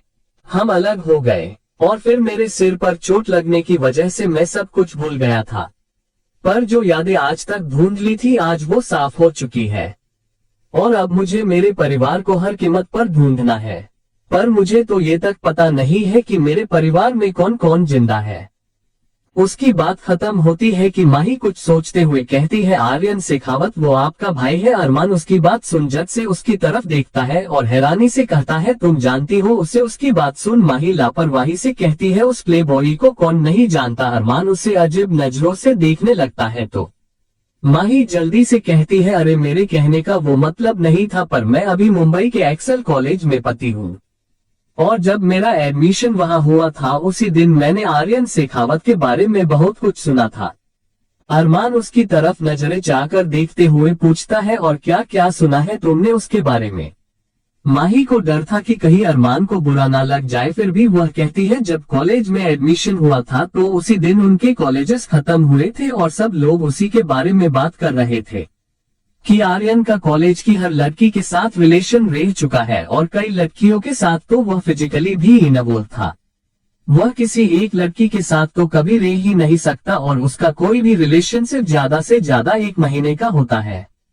अब मुझे नहीं पता ये सच है या नहीं, पर आपको एक्सेल कॉलेज से अपने भाई की जानकारी जरूर मिल जाएगी। अरमान उसकी बात सुनकर कुछ सोचते हुए कहता है, इसका मतलब वो मुंबई में ही है? माही कुछ सोचते हुए कहती है, जब आप अपने परिवार के पास नहीं थे तो आप थे कहाँ और आपको कुछ याद ही नहीं था, तो अब अपने परिवार को कैसे ढूंढ रहे थे? अरमान उसके सवाल सुनकर कहता है बताऊंगा, वो भी बताऊंगा, पर फिलहाल तुम मेरे साथ मुंबई चलो। अरमान इतना कहकर उसका हाथ पकड़कर खड़ा होता है और उसे ले जाने लगता है तो माही उसे हाथ छुड़ाते हुए कहती है, अरे सर आप कैसी बातें कर रहे हैं, हम अभी कैसे जा सकते हैं। अरमान उसकी तरफ पलटकर कहता है, देखो मैं नहीं चाहता कि कोई भी प्रॉब्लम हो, इसलिए तुम मेरे साथ चलोगी और हम अभी ही जा रहे हैं। और हाँ, अगर तुमने मना किया तो तैयार रहना, क्योंकि मेरे जाने के बाद पुलिस तुम्हें लेने आएगी। माही उसकी बात सुन हैरानी से कहती है, पुलिस? पुलिस क्यों? अरमान उसे अपने साथ ही ले जाते हुए कहता है, मैं अभी तक भूला नहीं हूँ जो तुमने मुंबई में किया था। माही को अरमान और अपनी पहली मुलाकात याद आ जाती है। वह रोने जैसा चेहरा बनाकर कहती है, सर आप तो मुझे ब्लैकमेल कर रहे हैं। दोनों ही चलते जा रहे थे और चलते हुए ही बातें कर रहे थे। अरमान उससे कहता है, कर तो नहीं रहा हूं, पर अगर तुम मेरे साथ नहीं चली तो जरूर करूंगा। इधर कांची अपने माँ बाबा का श्राद्ध करती है और अपने काका का भी श्राद्ध करती है। पूजा खत्म होने के बाद वह अपने आसपास देखती है और खुद से ही कहती है, ये लड़की कभी एक जगह नहीं टिकती, अब कहाँ गई ये माही। वह ये सब सोच रही थी और जैसे ही वह पीछे पलटती है कि आर्यन से टकरा जाती है। वह गिरने को हुई कि आर्यन ने उसका हाथ पकड़ लिया और उसे अपनी तरफ खींचकर खड़ा किया। वह कुछ कहने को हुई कि आर्यन कहता है, क्या अब हम आश्रम चल सकते हैं? कांची उसकी बात सुनकर कहती है, हाँ हम वही कह रहे थे कि हम आश्रम जा रहे हैं, तो आपको चलना है तो आप भी चल सकते हैं जी। आर्यन उसे बस हाँ में सिर हिलाता है और दोनों साथ आश्रम की तरफ चलने लगते हैं। चलते चलते आर्यन कांची से पूछता है, एक बात पूछूं? कांची आगे की तरफ देखते हुए ही बस हम कहती है तो आर्यन कहता है, आप हम कहने की तो आदत समझ आती है, ये तो बनारस की भाषा है या कहे की रिवाज है, पर ये हर बात के बाद तुम जी क्यों लगाती हो? कांची उसका सवाल सुन रुक जाती है और उसकी तरफ देखते हुए बिना किसी भाव के कहती है, आप यहाँ अपने दिए लड़की देखने आए हैं? आर्यन कंफ्यूज होते हुए कहता है, नहीं तो। कांची फिर पूछती है, अपने भाई को ढूंढने आए हैं? आर्यन हाँ कहता है तो कांची गुस्से से कहती है, तो अपने भाई को ढूंढने में ध्यान दीजिए जी, हम पर या हमारी भाषा पर नहीं। आर्यन उसे ऐसे भड़का हुआ देखकर कहता है, सॉरी यार, मैंने तो बस ऐसे ही पूछ लिया। कांची उसे उंगली दिखाते हुए कहती है, एक बात ध्यान से सुन दीजिए, परिवार को खोने का दर्द हम अच्छे से जानते हैं, इसलिए आपकी मदद कर रहे हैं, पर इससे ज्यादा हमारे करीब आने की कोशिश की तो हमसे बुरा कोई नहीं होगा जी। कांची इतना कहकर वापस चलने लगती है। आर्यन उसके पीछे चलते हुए मन में सोचता है, अकदू है, गुस्सेल भी है और अकेली भी। दोनों आश्रम पहुंचते हैं और अरमान के बारे में पूछते हैं तो कांची के दादाजी यानी उस आश्रम के मालिक किशोर मेहता कांची को बताते हैं कि वह आदमी जो यहाँ रुका था उसे कुछ काम आ गया था और हमारी माही का दोस्त भी था, उसे हेल्प की जरूरत थी तो वह उसके साथ ही मुंबई चली गई। उसकी बात सुन आर्यन और कांची दोनों एक साथ कहते हैं, क्या वो चले गए? कांची अपने दादाजी से कहती है, दादाजी अपने माही को एक अनजान आदमी के साथ अकेले भेज दिया, वो भी ये जानते हुए कि उसकी हालत अभी क्या है। किशोर जी उसकी बात सुन कहते हैं, अब तुम जानती तो हो अपनी बहन को, अपनी मर्जी के आगे उसे कुछ नहीं करना है। हमने रोका उसे पर वह तुम्हारे लिए चिट्ठी छोड़कर चली गई। वह कांची को चिट्ठी देते हैं। कांची जल्दी से चिट्ठी खोलकर पढ़ती है तो उसमें लिखा था, पता है डांट ही रही होगी, पर दी मैं जिनके साथ गई हूँ वो पुलिस ऑफिसर है, बेचारे अपने भाई को ढूंढ रहे हैं, उन्हें मेरी जरूरत थी तो मैं चली गई, पर मैं वहाँ से सीधे घर चली जाऊंगी। और दी तू भी जल्दी से आज जाना मुंबई, वरना तेरे बहुत से लेक्चर मिस हो जाएंगे। तेरी प्यारी छोटी बहन माही स्माइल। कांची चिट्ठी पढ़कर हैरान रह जाती है और वह चिट्ठी आर्यन को देती है। जैसे ही आर्यन ने ये चिट्ठी पढ़ी उसने हैरानी से कांची की तरफ देखा। कांची जल्दी से अपना फोन निकालकर माही को कॉल लगाती है, पर उसे माही का एक मैसेज मिलता है। उसमें लिखा था, दी मेरे फोन में बैटरी बहुत कम बची है, अगर फोन ना उठाओ तो फिक्र मत करना। कांची फिर भी उसे फोन ट्राई करती है तो फोन स्विच ऑफ आ रहा था। अब कांची आर्यन की तरफ देखती है। चैप्टर 89 हथकड़ी। अरमान और माही दोनों इस वक्त ट्रेन में थे। अरमान ऊपर सामना रखकर नीचे बैठता है कि माही उससे पूछती है, सर हम मुंबई कब तक पहुंचेंगे? अरमान उसके बाजू में बैठते हुए कहता है, कल सुबह। उसकी बात सुन माही चौंकते हुए कहती है, क्या कल सुबह ही? इसका मतलब मुझे पूरी रात इस हथकड़ी में बितानी पड़ेगी। अरमान ने अपने एक हाथ में हथकड़ी लगाई थी जिसका दूसरा हिस्सा माही के एक हाथ में था और उसकी चाबी अरमान के पास थी। अरमान उसे देख स्माइल करते हुए कहता है, तुम्हें ही डर था कि मैं कहीं तुम्हें खो न दूं। उसकी बात सुन माही मासूम सा चेहरा बनाते हुए कहती है, पर मैंने तो बस ऐसे ही कह दिया था, आपने तो हथकड़ी ही पहना दी। सब इसे देख रहे हैं जैसे मैं कोई चोर हूँ। माही की बात सुन अरमान अपने फोन में कुछ देखते हुए कहता है, तो गलत क्या सोचते हैं तुम हो चोर। माही उसकी बात सुनकर कहती है, इतनी सजा तो इंसान को मर्डर की भी नहीं मिलती जितनी आपने मुझे एक चोरी के नाम पर दे दी। सोचा था जिंदगी में खुश रहूंगी, ताकि जब मरूं तो रोने की एक वजह ना हो, पर आपने तो पता नहीं कहाँ फंसा दिया। वह ऊपर की तरफ देखकर कहती है, जैसे भगवान से बातें कर रही हो। अरमान उसकी बात सुनकर कहता है, फिक्र मत करो, भगवान भी तुम जैसे लोगों को इतनी जल्दी अपने पास नहीं बुलाते, जो उन्हें पसंद हो उन्हें ही बुलाते हैं। उसकी बात सुन माही धीरे से बुदबुदाती है, मुझे नहीं पता था भगवान जी की मैं आपको इतनी प्यारी हूँ। अरमान उससे पूछता है, वैसे बनारस में क्या कर रही थी, मतलब बनारस क्यों गई थी। माही अपने बाल पीछे करते हुए कहती है, जो हादसा आपके साथ हुआ वही हादसा मेरे परिवार में भी हुआ। उसी बॉम्ब ब्लास्ट में हमारे बाबा ताऊजी और ताई जी की डेथ हो गई। उसके बाद बुआ मुझे और मेरी बहन यानी मेरी ताऊजी की बेटी को लेकर मुंबई शिफ्ट हो गई, पर मेरे दादाजी और दादी माँ अब भी वही रहते हैं और वो आश्रम जहाँ आप रुके थे उसे चलाते हैं। मैं और मेरी कांची दी हर साल उनकी बरसी पर बनारस जाते हैं। उसकी बात सुन अरमान को काफी सैड फील हुआ। वह उससे पूछता है, इतना सब होने के बाद भी इतनी क्लियर माइंडेड कैसे हो, मतलब मुझे कुछ याद नहीं था फिर भी मैं कभी शांत नहीं रह पाया। उसकी बात सुन माही मुस्कुरा कर कहती है, शायद इसलिए क्योंकि मुझे जिंदगी की वैल्यू पता है। अरमान उसे घूरते हुए कहता है, तुम्हारे कहने का मतलब क्या है कि मुझे जिंदगी की वैल्यू नहीं पता। माही जल्दी से कहती है, नहीं नहीं सर, ऐसी बड़ी ये बात नहीं है, पर कहते हैं ना, जिसके पास जो चीज नहीं होती है उसे उसकी वैल्यू के बारे में ज्यादा पता होता है, बस वही। अरमान उसकी बात सुनकर बस हम कहता है और खिड़की से बाहर देखने लगता है, पर उसने माही की बात पर गौर ही नहीं किया कि माही ने आखिर कहा क्या। दूसरी तरफ बनारस में कांची परेशान होते हुए कहती है, सोचा था 2 दिन यहाँ रुक कर जाएंगे, पर ये लड़की कभी हमें सुकून से नहीं रहने देगी। हमें कल ही मुंबई के लिए वापस निकलना होगा। उसकी बात सुन आर्यन जो उसके पास ही खड़ा था वह कहता है, हम आज ही मुंबई वापस जा रहे हैं, अगर तुम चाहो तो हमारे साथ चल सकती हो। उसकी बात सुन कांची उसे घूरते हुए कहती है, कोई जरूरत नहीं है, हम कल सुबह ही निकल जाएंगे, आप जाइए। और रही आपके भाई की बात, तो अगर माही ने उन्हें देखा है तो हम आपको जल्दी आपके भाई के बारे में बता देंगे। उसकी बात सुन आर्यन कहता है, तो तुम मुझे अपनी बहन के नंबर दे दो ना, मैं खुद उससे पूछ लूंगा। कांची जल्दी से कहती है, नहीं उसे टेंशन नहीं देना है, हम आपके भाई को ढूंढ लेंगे। आर्यन को ऐसे नहीं जाना था, पर वो जानता था कि अगर उसने जल्दी करी तो बनी बनाई बात बिगड़ सकती थी। वह खुद को शांत करते हुए कहता है, ठीक है, तुम अपना नंबर मुझे दे दो, जब तुम मुंबई पहुंचोगी तब तुम्हें कांटेक्ट करूंगा। कांची कहती है, हम नहीं, आप हमें अपना नंबर दीजिए, जैसे ही हमें आपके भाई के बारे में कुछ भी पता चला हम आपको कॉल करेंगे। आर्यन उसे अपना नंबर देता है और वहां से चला जाता है। पता नहीं क्यों कांची को देखकर उसे बार बार ऐसा लग रहा था जैसे उसने कांची को पहले भी कहीं देखा है। वो एक्सीडेंट वाली जगह नहीं, पर कुछ और कहीं और। कांची आर्यन के जाने के बाद आश्रम के चली जाती है और खुद से ही कहती है, अगर बात आपके परिवार की नहीं होती ना तो कभी आपकी हेल्प नहीं करते। इधर ट्रेन में अचानक माही को बहुत तेज खांसी आने लगती है। अरमान उसे पानी पिलाता है, तब जाकर वह कहीं शांत हुई। रात का समय था तो उसे बहुत नींद आ रही थी और उसे पता ही नहीं चला कि कब वह अरमान के कंधे पर सिर रखकर सो गई। अरमान उसकी तरफ देखता है, सोते हुए उसे माही बहुत मासूम लग रही थी।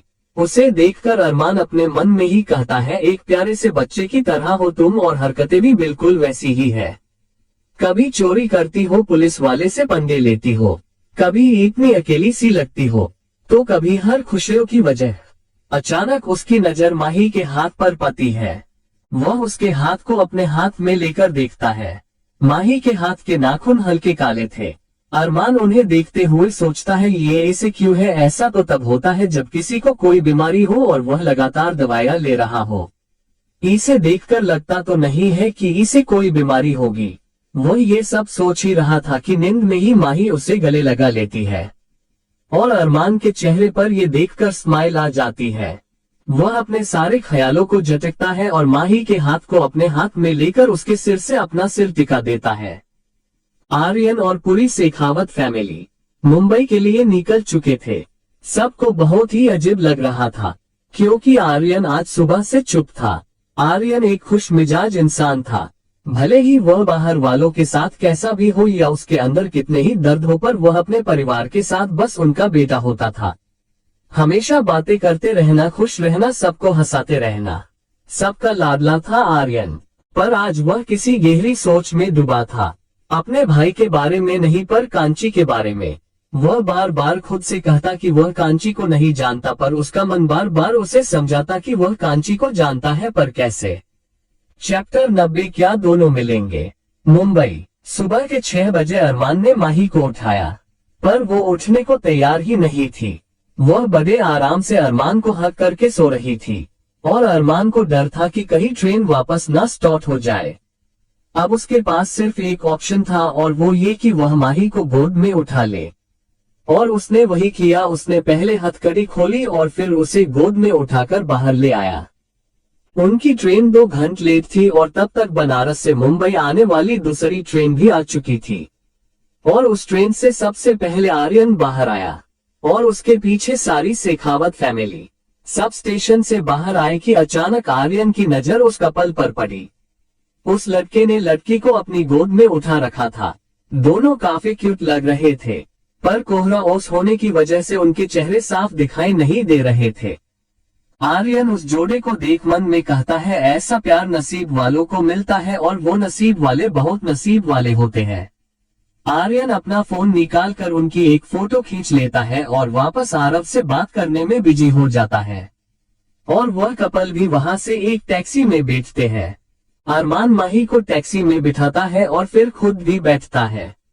वह माही की तरफ देखकर कहता है, ये तो मेरी ट्रेनिंग थी कि मुझे कुछ नहीं हुआ, वरना मैं तो इसके बोझ तले मर ही जाता। सिर्फ दिखती दुबली है पर है नहीं। पता नहीं माही कैसे इतनी गहरी नींद में थी, वह अभी आराम से सो रही थी। अरमान टैक्सी वाले को अपने घर का एड्रेस बताता है, क्योंकि माही तो घोड़े गधे और पूरा तबेला बेचकर सो रही थी, तो उसने उसे अपने घर ले जाने के बारे में सोचा। आर्यन और शेखावत फैमिली भी वहां से निकल जाती है। सुबह के 9 बजे बज रहे थे जब माही की आंख खुली। उसने खुद को बेड पर पाया। वह झट से उठी और इधर उधर देखा। उसे कुछ समझ नहीं आया कि वह कहाँ है। वह घबराकर खड़ी हुई और उस कमरे को अच्छी तरह देखने लगी। उस कमरे में काफी सारा सामान पैक्ड था। शायद कोई अभी ही यहाँ शिफ्ट हुआ है। माही उठकर कमरे से बाहर जाती है और उस घर को अच्छे से देखने लगती है। उसे एक दरवाजा नजर आता है। वह उस तरफ देखती है तो ये दरवाजा गर्दन की तरफ खुल रहा था। वह उस दरवाजे के पास जाती है और बाहर का नजारा देख जम सी जाती है। अरमान सिर्फ लॉ में था और एक्सरसाइज कर रहा था। उसके 6 पैक एब्स और उसकी मस्कुलर बॉडी को देखकर तो माही की कुछ बोलने की हिम्मत ही नहीं हुई। वो बस उसे ही एक टक देख रही थी। अचानक अरमान की नजर माही पर गई जो उसे ही ताड़ रही थी। अरमान उसके पास जाता है। माही उसे अपनी तरफ आता देख अपने कदम पीछे लेती है और पीछे जाते जाते वह पीछे बनी कांच की दीवार से टकरा गई और अमरान उसके एकदम करीब आ गया। वह उसके होंठों की तरफ बने लगा। माही कस के अपनी आंखें बंद करके कहती है, दे देखिए सर, आप ऐसा नहीं कर सकते। वह हकला रही थी और अरमान को उसके ऊपर बहुत प्यार आया। उसने प्यार से उसके नाक से अपनी नाक टकराए और उससे दूर होते हुए बोला, तुम मुझे ताड़ सकती हो पर मैं तुम्हें किस भी नहीं कर सकता। Note fair. माही जल्दी से अपनी आंखें खोलती है। अरमान अपनी आई विंक करता है और अंदर चला जाता है। बेचारी माही बस उसे देखती रही। उसे समझ ही नहीं आया कि उसके साथ हुआ क्या। इधर दूसरी तरफ कांची ट्रेन में बैठ चुकी थी और बार बार माही को कॉल ट्राई कर रही थी, पर माही का कॉल ही नहीं लग रहा था। आखिर में थक हार कर वह उसे कॉल करना बंद कर देती है। इधर आर्यन घर पहुंचकर सीधे कमरे में चला जाता है और अपनी और अरमान की तस्वीर के पास गया और उसे छूकर कहा, बस कुछ दिन और उसके बाद तू मेरे पास मेरे साथ होगा। अचानक आर्यन को याद आया कि उसके पास अरमान का कार्ड है। वह उस कार्ड को निकालता है। एसीपी अरमान शेखावत। आर्यन अपना लैपटॉप लेता है और उस पर अरमान का नाम सर्च करता है और जो उसने देखा वह शौक रह गया। उसने पढ़ा कि अरमान मसूरी के ध्रुवा कॉलेज का टॉपर रह चुका है और अब वह एसीपी है। उसने अरमान की फोटो भी देखी और फोटो देखकर वह और ज्यादा हैरान था क्योंकि अरमान की शक्ल आर्यन से बिल्कुल नहीं मिलती थी। पर वह जानता था कि यही उसका भाई है क्योंकि इतने सालों में यह एहसास कभी नहीं हुआ था। वह खुद से ही कहता है, मुझे नहीं पता तेरे साथ क्या हुआ पर एक बार तू मिल जा, सब संभाल लेंगे हम। आर्यन लैपटॉप को बंद करता है और बेड पर ही लेट जाता है। अरमान और माही रेडी होकर नाश्ता करते हैं और उसके बाद एक्सेल कॉलेज पहुंचते हैं और वहां जाकर आर्यन की जानकारी निकलवाते हैं। अरमान एक पुलिस ऑफिसर था तो ज्यादा मेहनत भी नहीं करनी पड़ी और उसे आर्यन की सारी इंफॉर्मेशन मिल गई। जब उसने आर्यन की फोटो देखी उसकी आंखें नम हो जाती है। उसने जल्दी से आर्यन के नंबर लिए और उसे कॉल किया पर आर्यन तो सो रहा था। 2-3 बार कॉल करने के बाद भी जब उसने कॉल नहीं उठाया तो अरमान निराश होकर अपने फोन को देखता है। माही उसके कंधे पर हाथ रखती है तो अरमान उसकी तरफ देखता है। माही आंखों से ही उसे सब ठीक होने का इशारा करती है। अरमान उसे कसके हक कर लेता है। माही भी उसे कुछ नहीं कहती। कुछ टाइम बाद अरमान माही को उसके घर छोड़ता है और वहां से चला जाता है। शाम को जब कांची घर आई तो उसने माही को सब बताया और माही ने भी उसे सब बताया। दोनों बहनें बहुत खुश हुई कि वह दोनों भाई जल्द ही मिलने वाले हैं। कांची कहती है कि वह आर्यन को कॉल करके बताती है और वह आर्यन को कॉल करती है। इधर आर्यन अभी उठा ही था कि उसे कांची का फोन आया। उसने कांची से बात की और कांची की बात सुनकर उसकी खुशी का ठिकाना ही नहीं था। वह जल्दी से कॉल कट करता है और अपना फोन देखता है तो किसी के 4 मिस्ड कॉल थे। आर्यन समझ जाता है कि ये अरमान ही है। वह वापस कॉल करता है पर अब अरमान का कॉल नहीं लग रहा था। आर्यन को अब इरिटेशन हो रही थी। अब बस वह अपने भाई से मिलना चाहता था। उसने वापस कांची को फोन लगाया और माही से पूछकर अरमान का एड्रेस लिया और अपनी गाड़ी लेकर निकल पड़ा। वह बहुत जल्दी में था और उसने ध्यान नहीं दिया कि साइड से एक ट्रक आ रहा था। उस ट्रक की टक्कर जैसे ही आर्यन की गाड़ी को लगी कि उसकी गाड़ी ने 3 बार पलटी मारी। वहां आने जाने वाली सारी गाड़ियां रुक गई क्योंकि एक्सीडेंट बहुत बड़ा था। तो क्या ये दोनों भाई मिलेंगे या नहीं? क्रमशः चैप्टर 91। क्या हुआ है माही को? मुंबई। दोपहर हो चुकी थी। अरमान किसी काम से कहीं जा रहा था जब उसने ट्रैफिक जाम देखा। गाड़ी में आग लगी हुई थी जिस वजह से आग की लपटें दूर दूर तक दिखाई दे रही थी। अरमान गाड़ी से बाहर आता है और एक्सीडेंट वाली जगह पर जाता है। वहां पर खड़े 2 हवालदार उसे सल्यूट करते हैं। एम्बुलेंस भी आ गई थी और एक लड़के को स्ट्रेचर पर ले जाया जा रहा था। उसका पूरा चेहरा खून से सना हुआ था जिस वजह से उसे पहचानना मुश्किल था। अरमान उस हवालदार से पूछता है कैसे हुआ ये, तो वह हवालदार कहता है जल्दी में थे शायद। ट्रैफिक रूल्स भी ब्रेक किए और यहाँ आते ट्रक से टक्कर हो गई। वो तो अच्छा हुआ कि गाड़ी में आग लगने से पहले निकल लिया वरना आज तो मर ही जाता। अरमान उनकी बात सुनता है और उस स्ट्रेचर पर लेटे लड़के की तरफ देखकर कहता है नाम क्या है? अरमान अब भी उस लड़के को देख रहा था। पता नहीं क्यों पर उसे इसे देख अरमान को बहुत तकलीफ हो रही थी और जैसे ही उसने लड़के का नाम सुना वह जमसा गया। हवालदार ने उसे नाम बताया, आर्यन शेखावत। अरमान को एक पल के लिए लगा जैसे उसकी जान ही निकल गई हो।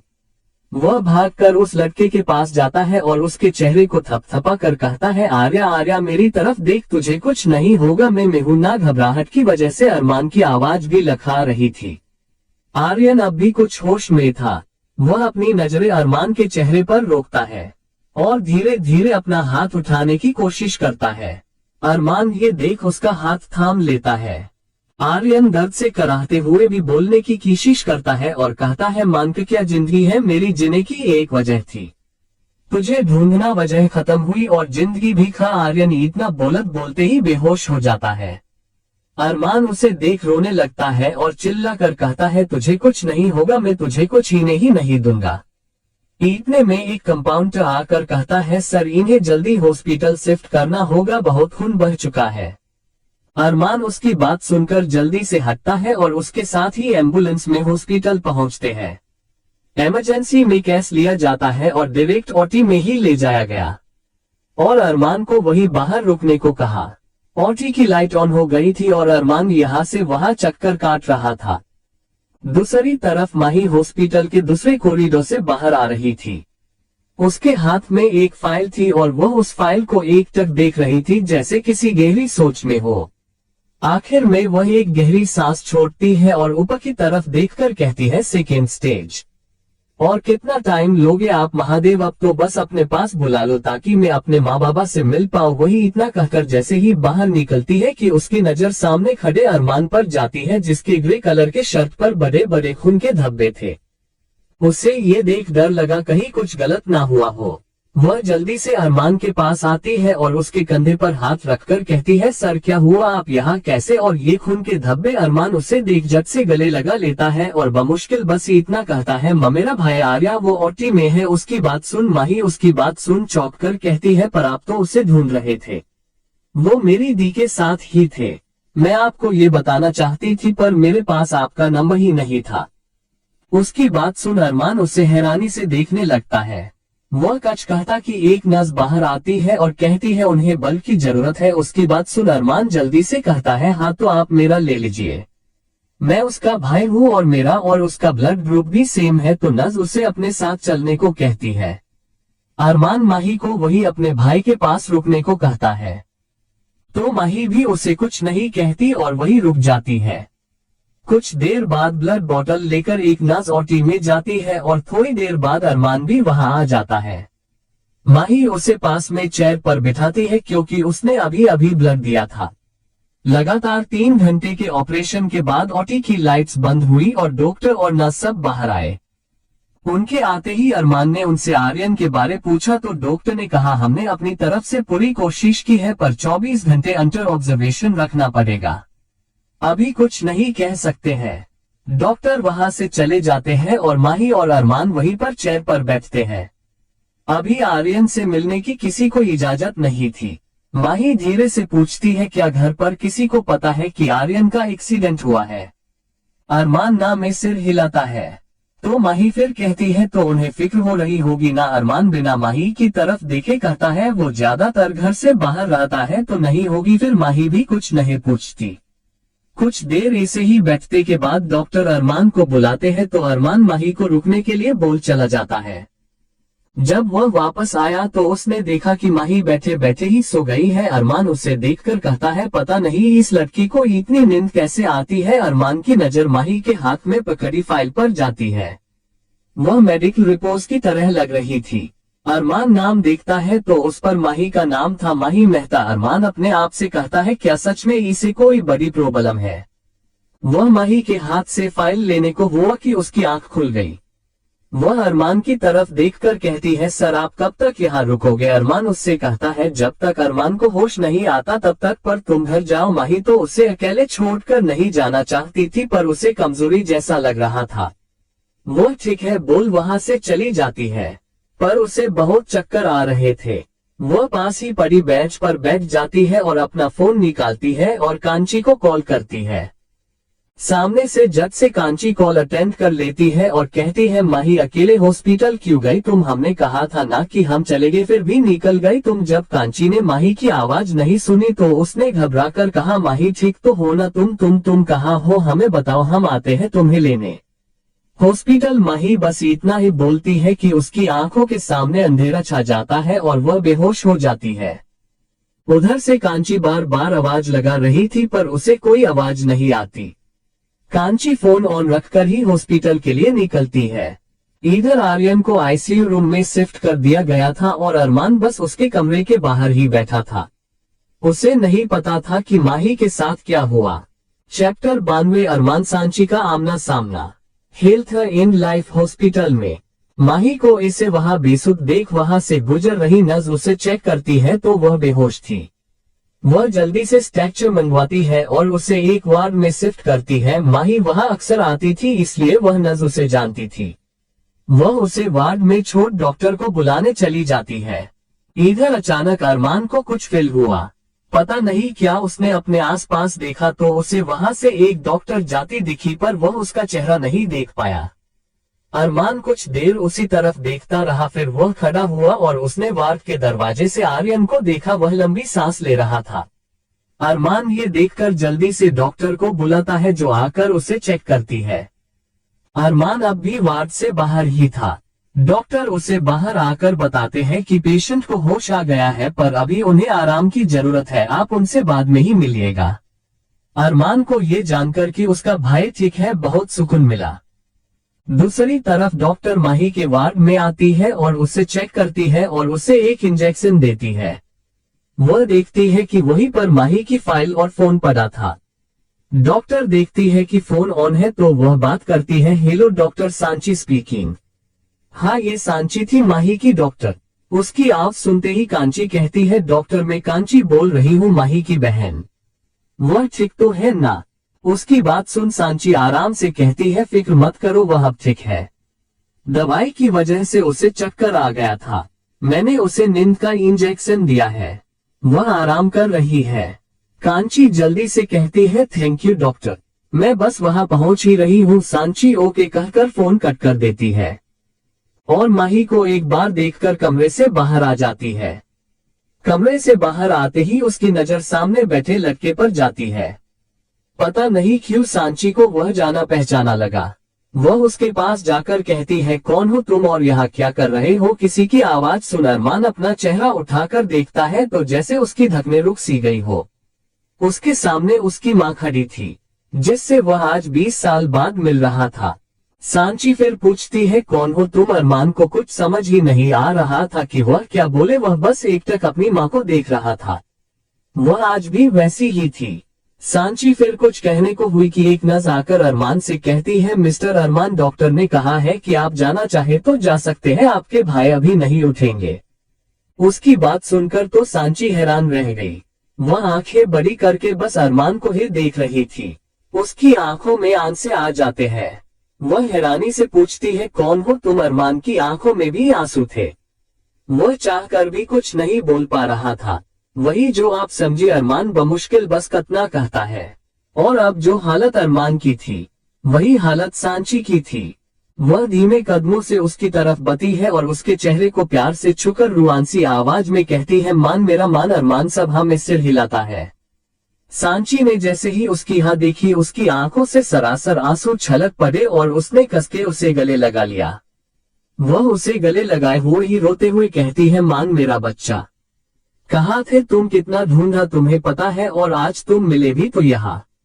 अचानक सांची को याद आया कि नाज ने क्या कहा। वह झटके से उससे अलग होकर कहती है, तुम्हारा भाई मतलब अरमान? बस हाँ, मैं सिर हिलाता है। सांची ये देख घबरा जाती है। इसका मतलब आर्यन। वह भागकर वार्ड की तरफ जाती है और दरवाजे से ही देखती है तो अंदर आर्यन मशीनों से घिरा हुआ बेड पर लेटा हुआ था। सांची का देखकर जैसे दिल रोने लगाता है। अरमान भी ये समझ रहा था। वह सांची को फिर गले लगा लेता है। सांची रोते हुए कहती है, ऐसा क्यों है? क्यों मेरे दोनों बच्चे मुझे नहीं मिल सकते? जब आर्यन था तो तुम नहीं थे, और अब जब तुम हो तो उसकी ये हालत कैसे हुई? ये अरमान उसे शांत कराता है और एक बेंच पर बैठाता है और उसके आंसू पोंछते हुए कहता है, कुछ नहीं हुआ है उसे। एक एक्सीडेंट हुआ था, पर अब वह खतरे से बाहर है और बस सो रहा है।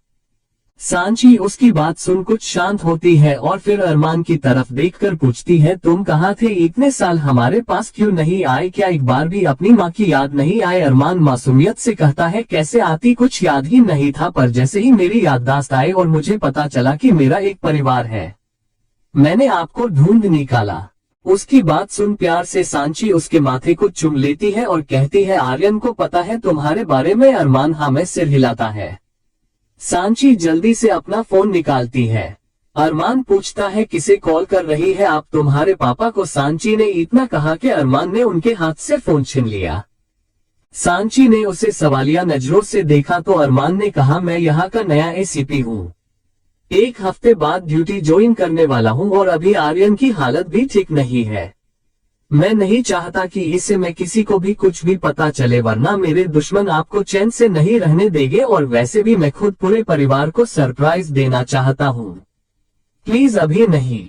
सांची तो जल्द से जल्द उसे घर ले जाना चाहती थी, पर कहीं अरमान फिर चला ना जाए ये सोचकर वह उसे थोड़ा स्पेस देने का सोचती है और प्यार से उसके गाल छूकर कहती है, ठीक है, जैसे तुम चाहो, पर वादा करो कि तुम फिर हमें छोड़कर नहीं जाओगे। अरमान उसके हाथ को चूमकर कहता है, कभी नहीं। दोनों को ही सुकून था। अरमान को इसलिए कि उसका परिवार उसे मिल गया और सांची को इसलिए कि उसके दोनों बेटे उसके पास थे। इधर कांची भी हॉस्पिटल में आए और उसने एक नर्स से माही के बारे में पूछा तो उसने उसे बता दिया। वह भागकर माही के वार्ड की तरफ गई। अरमान ने उस तरफ देखा तो उसे लगा जैसे उसने कांची को देखा। ये कौन है? अरमान ने उस तरफ देखते हुए कहा तो सांची ने देखा कि एक लड़की माही के वार्ड में जा रही है। वह समझ जाती है कि वह कांची है। सांची कहती है, वह मेरी पेशेंट की रिलेटिव है, उससे मिलने आई है। अरमान इस वक्त किसी और चीज के बारे में नहीं सोचना चाहता था। वह सांची के गोद में सिर रखकर वही जमीन पर बैठ जाता है और सांची उसे सिर पर प्यार से हाथ फेरती है। इधर जब कांची माही के कमरे में आई तो उसने देखा कि माही सो रही है। वह उसके पास वही बैठ जाती है और उसे देखने लगती है। क्रमशः चैप्टर 93 माही को कैंसर है। हॉस्पिटल में सांची और अरमान अब भी ऐसे ही बैठे थे कि अरमान के हाथ में पका सांची का फोन बजने लगता है। अरमान ने कॉलर आई पर नाम देखा तो उसके चेहरे पर मुस्कान आ गई। उसने कॉल अटेंड किया और स्पीकर ऑन कर दिया। सामने से अभय की आवाज आई, सांची घर आने का इरादा है या नहीं? तुमसे कहा कि आज ही बनारस से आए हैं तो आराम कर लो, पर नहीं, तुम्हें तो काम करना था। पर अब तो पूरा दिन बीत गया, अब तो आ जाओ और आर्यन को भी कॉल करो, मेरा फोन नहीं उठा रहा है वो। अभय की इतनी सारी बातें सुन दोनों के चेहरे पर मुस्कान आ जाती है। अरमान सांची को इशारे में ही समझाता है कि वह आर्यन के बारे में कुछ न कहे तो सांची जवाब देती है, मैं बसा ही रही हूँ और आर्यन आज अपने दोस्त के घर रुकेगा। उसकी बात सुन अभय फिर कहता है, इस लड़के का क्या करूँ मैं, हमेशा घर के बाहर। अरमान होता तो शायद वो ऐसा नहीं होता, पर छोड़ो, तुम घर आ जाओ। सांची ठीक है कहकर फोन कट कर देती है और अरमान की तरफ देखती है तो अरमान उसे घर जाने के लिए कहता है। सांची उसकी बात मान लेती है। वो जानती थी कि अरमान के रहते आर्यन को कुछ नहीं हो सकता। वह जाते जाते अरमान से कहती है, मैं आरव को सब बता दूंगी। आखिर दोनों ने तुम्हें ढूंढने में जी जान लगा दी। अरमान बस हम कहता है और सांची वहां से जाने लगती है कि फिर मुड़कर कहती है, कल एक्सेल कॉलेज में एक मेडिकल कैंप है, स्टूडेंट्स और कई शहर के लोग वहां आएंगे, तुम भी आ जाना प्लीज। अरमान फिर सीधा सा जवाब देता है, कोशिश करूंगा। सांची वहां से चली जाती है। उसके जाने के बाद अरमान बेंच पर बैठता है। आज उसे सुकून था, वह अपने परिवार से मिलने वाला था। अचानक उसके मन में माही का ख्याल आया। उसे माही से मिलने से लेकर आज तक का सब कुछ याद आ रहा था। वह मन में कहता है, मिस चोरनी, तुम तो मेरा लकी चार्म निकली। तुम्हारे मिलते ही मुझे खबर मिली कि मेरे परिवार की सच्चाई मुझे बनारस से पता चलेगी।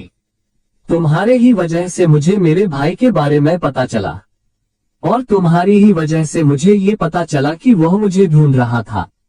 सच में तुम मेरे लिए लकी हो। अरमान के चेहरे पर मुस्कान आ जाती है। तेरा ख्याल आया जो मन में, पूरा शरीर महक उठा। तुझे याद किया जो दिल ने, ये दिल एक बार फिर धक उठा। अरमान को अब भी एक बात पता नहीं थी कि सांची भी उससे माही की वजह से ही मिली थी। अरमान के मन में माही के लिए एक सॉफ्ट कोना बनने लगा था। उसे उस जल्दी सी पागल सी लड़की से प्यार होने लगा था। अरमान को कभी भी माही को देख गलत वाइब्स नहीं आए। उसकी खूबसूरती, उसका बिहेवियर, उसकी मासूमियत, उसका बिना सोचे समझे कुछ भी कर देना। अरमान को माही की हर बात अच्छी लगती थी, जबकि वह अभी उसे इतनी अच्छी तरह जानता भी नहीं था। पूरी रात अरमान ने ऐसे ही निकाल दी। सुबह जल्दी जब माही की आंख खुली तो उसने सबसे पहले टाइम देखा। सुबह के 6 बजे बज रहे थे। टाइम देखते ही वह झट से बेड से उठी और कांची को उठाने लगी। दी चल जल्दी उठ दी, हम लोग कॉलेज के लिए लेट हो जाएंगे। दी उठना भूल गई क्या? आज मेडिकल कैंप है और डॉक्टर आंटी ने मुझसे कहा था कि मैं उनकी मदद करूंगी। चल ना जल्दी उठ। कांची उसकी बात सुन जल्दी से उठती है और उसकी बात मान उसे लेकर घर चली आती है। कांची जानती थी कि माही ऐसे ही खुश रहती है, इसलिए वह उसे नहीं रोक सकती थी। घर पर उनकी बुआ बेसब्री से उनका इंतजार कर रही थी। वह माही को देखते ही उन्हें गले लगा लेती है। माही उसे ऐसे देख जोक मारते हुए कहती है, अरे बेटा मिता तुम डरो मत, हम ठीक है। उसकी बात सुन मिता उसके कंधे पर एक चपट मारती है। घर में सभी माही से बड़ा प्यार करते थे, खासकर कांची। उसके लिए तो उसके जीने की वजह माहिरा ही थी। इधर हॉस्पिटल में सुबह के 9 बजे आरव आया और उसने आर्यन के रूम के बारे में पूछा। जब उसने रूम के बाहर किसी को देखा तो उसे समझ आ गया कि ये अरमान ही है। सांची ने उसे बताया था। वह उसकी तरफ बढ़ते हुए कहता है, अरमान भाई। अरमान ने जैसे ही उस तरफ देखा, उसने देखते ही पहचान लिया कि ये आरव ही है। आरव ने जाकर उसे गले लगा लिया और उससे चिपक कर किसी बच्चे की तरह शिकायत करने लगा, कहाँ चले गए थे आप? पता है मैंने और आर्यन ने आपको कितना मिस किया, कितना ढूंढा और आप अब आ रहे हो।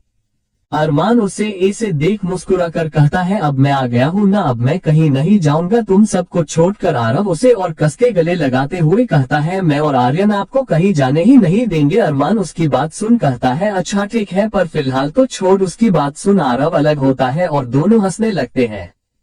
अरमान आरव से पूछता है, तुझे यहाँ मम्मा ने भेजा है? आरव जवाब देता है, हाँ उन्होंने मुझे आर्यन के पास भेजा है और यहाँ रुकने को कहा है और आपको कैंप में बुलाया है। अरमान उसकी बात सुन वार्ड की तरफ देखता है तो आरव समझ जाता है कि वह क्या सोच रहा है। वह कहता है, अरमान भाई आप आ गए हो तो आर्यन को कुछ भी नहीं होगा और मैं भी यहाँ आप मिलाइए मामी से। अरमान उसके गाल को छूकर ठीक है कहकर वहाँ से निकल जाता है। अरमान पहले घर गया, नहाकर फ्रेश हुआ, नाश्ता किया और फिर एक्सेल कॉलेज की तरफ निकल गया। वह कॉलेज पहुंचा और जब वह उस एरिया में गया जहां कैंप लगा हुआ था तो उसे सुकून मिला। पूरे कैंपस में डॉक्टर्स और स्टूडेंट्स थे, कुछ चेकअप करवा रहे थे, कुछ जानकारी ले रहे थे तो कुछ ब्लड डोनेट कर रहे थे। वह सांची के पास चला जाता है। जब वह सांची की तरफ जा रहा था तो उसने देखा कि सांची किसी लड़की से बात कर रही थी। उस लड़की ने ब्लैक सलवार सूट जिसकी कुर्ती कॉलर वाली थी और उस पर लाल रंग की राजस्थानी बांधनी का दुपट्टा, बाल नीचे से कली और खुले छोड़े हुए थे। उसे देख अरमान के मुंह से अनायास ही निकला माही, और जैसे ही वह उनके पास गया कि वह लड़की भी पलटी और अरमान से टकरा गई। वह और कोई नहीं माही ही थी। बड़ी बड़ी काजल सुरमे से सनी आंखों से अरमान को देख रही थी। वह कुछ कहने को हुई कि सांची ने कहा, माही जाओ और चेक करो कि कितने लोगों ने ब्लड डोनेट किया है और लिस्ट मुझे ला कर दो। माही बस हम कहकर वहां से जाने लगती है कि अरमान कहता है, थोड़ा दान भी कर देना, पुण्य मिलेगा। पर माही ने कोई जवाब नहीं दिया और वहां से चली गई। अरमान माही को जाते हुए ही देख रहा था कि सांची माही को देखते हुए कहती है, दे पाती तो जरूर देती पर अफसोस के नहीं दे सकती। उसकी बात सुन अरमान सवालिया नजरों से उनकी तरफ देखता है तो सांची समझ जाती है कि वह क्या सोच रहा है। वो फिर कहती है, उससे कैंसर है सेकेंड स्टेज, वो चाहकर भी किसी को खून नहीं दे सकती। सांची जहां से माही गई थी उसी तरफ देखते हुए कहती है, बड़ी मासूम और प्यारी बच्ची है, हमेशा खुश रहना और रखना, बस यही उसकी जिंदगी है। कहती है, आज नहीं तो कल मरना तो है ही, फिर दुखी होकर क्यों मरे, खुश होकर ही मरते हैं। पागल लड़की है। कहती है, भगवान को जो सही लगा वो उन्होंने किया, अब तो बस भगवान के घर जाकर अपने माँ बाबा से मिलना है। कीमियोथेरेपी से उसका इलाज हो सकता है पर वही इलाज करवाना ही नहीं चाहती। सांची बोले जा रही थी, अरमान के सीने में जैसे एक साथ करोड़ों खंजर चुभ रहे हो। क्या सच है माही को, उसकी माही को कैंसर है? वो तो ये सोच ही नहीं सकता कि माही को कभी कुछ होगा। अभी ही तो उसके दिल में कोई आया और अभी ही अरमान वहां से चला जाता है और सीधा जाकर माही के पास रुकता है। माही वह लिस्ट तैयार कर रही थी। अचानक अरमान ने जाकर उसे गले लगा लिया। माही ये देख हैरान रह गई, मतलब उसे समझ ही नहीं आया कि क्या हुआ। अभी अभी सब उन्हें ही देख रहे थे पर अरमान को इससे कोई फर्क नहीं पड़ा, उसने बस कसके माही को गले लगा रखा था। दूर खड़ी सांची ने भी ये सब देखा। उसे सच में नहीं पता था कि अरमान माही को जानता है। वो खुद से ही कहती है, क्या अरमान माही से प्यार? क्रमशः चैप्टर 94, मैंने तुम्हें धोखा नहीं दिया। Excel college. कांची भी वहीं पर थी पर इससे पहले कि वह अरमान या माही को देखती उसे एक अननोन नंबर से कॉल आया और वह उसे अटेंड करने दूसरी तरफ चली गई। फोन उठाते ही सामने से आवाज आई, मिस कांची बात कर रही है। कांची ने कहा हाँ, आप कौन? तो सामने वाले ने फिर कहा, जी मैं आरव बात कर रहा हूँ, वो आर्यन आपसे मिलना चाहता है, तो क्या आप हॉस्पिटल आ सकती है? कांची को कुछ समझ नहीं आया कि अगर आर्यन को मिलना है तो हॉस्पिटल क्यों? वह पूछती है हॉस्पिटल क्यों? तो आरव कहता है वो आर्यन का कल एक्सीडेंट हो गया था तो वो आपसे मिलने नहीं आ सकता, पर उसे आपसे कोई जरूरी बात करनी है। क्या आप please health and life hospital आ सकती है? कांची ने जैसे ही आर्यन के एक्सीडेंट की बात सुनी वह हैरान रह गई। उसने जल्दी से कहा हाँ हाँ मैं आ रही हूँ। उसने फोन रखा और बिना किसी को बताए जल्दी से वहां से हॉस्पिटल के लिए निकली। इधर माही को बहुत अजीब लग रहा था क्योंकि आसपास के सारे लोग उन्हें ही घूर रहे थे। वह धीरे से कहती है सर प्लीज छोड़िए मुझे, सब हमें ही देख रहे हैं, पर अरमान कोई जवाब नहीं देता है। तो माही वापस कहती है सर मुझे बहुत अजीब लग रहा है प्लीज। अरमान ने उसे छोड़ा और उसका हाथ पकड़कर उसे दूसरी साइड ले गया जहां कोई नहीं था। वह माही को कंधों से पकड़कर कहता है तुमने क्यों नहीं बताया मुझे? माही सवालिया नजरों से उसे देखते हुए कहती है क्या नहीं बताया? अरमान वैसे ही कहता है यही कि तुम्हें। वही इतना कहते कहते रुक गया। उसके मन में कई सवाल चलने लगे। किस हक से वो माही से ये सवाल पूछ रहा है? क्या रिश्ता है दोनों का? दोस्ती तक नहीं कह सकते उनके रिश्ते को तो क्यों बताएगी माही उसे अपनी बीमारी के बारे में? और आखिर वक्त ही कितना हुआ है उसे माही से मिलकर? वो तो माही के बारे में, उसकी लाइफ के बारे में, उसके अपनों उसके सपनों के बारे में कुछ भी तो नहीं जानता। फिर क्या ही हक हुआ उसका माही पर? उसे ऐसे खोया देख माही उसके हाथ को छूते हुए कहती है क्या नहीं बताया मैंने आपको? अरमान उसकी आवाज सुन होश में आया और बात पलटते हुए कहने लगा यही कि तुम मेरी मम्मा मतलब डॉक्टर सांची को जानती हो? माही उसकी बात सुन अफसोस जताते हुए कहती है ओह मैं आपको इस बारे में बताना ही भूल गई सौर पर, अब तो आप मिल सकते हैं ना उनसे? माही मासूमियत से उससे सवाल कर रही थी, पर अरमान के दिल का इस वक्त क्या हाल था उसे क्या पता। माही फिर कहती है ना अरमान बस हम कहता है और वहां से चला जाता है। उसे लगा जैसे वह एक और मीटिंग वहां रुका तो वो रो देगा। वो वहां से सीधा एक खाली रूम में गया और लंबी लंबी सांसें लेने लगा, जैसे उसे सांस ही ना आ रही हो। वह अपने शर्ट के ऊपर के 2 बटन खोल देता है कि तभी उसे पीछे से आवाज आई इसमें सिर्फ तकलीफ होगी। जैसे ही अरमान ने सुना उसने पीछे मुड़कर देखा। इधर दूसरी तरफ कांची जल्दी ही हॉस्पिटल पहुंचती है और वहां काउंटर पर आर्यन के बारे में पूछकर सीधे उसके वार्ड की तरफ चली जाती है। और जैसे ही वह अंदर गई उसने देखा आर्यन बेड पर लेटा हुआ था।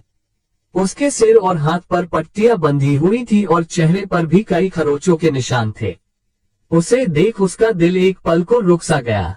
आर्यन अभी होश में था। उसने कांची की तरफ देखा फिर आरव की तरफ। आरव वहां से चला गया। अब रूम में सिर्फ कांची और आर्यन थे। कांची वही दरवाजे के पास वाली दीवार से पीठ लगाए खड़ी हो जाती है, उसके आंखों से आंसू आ रहे थे। आर्यन उसे ही देख रहा था।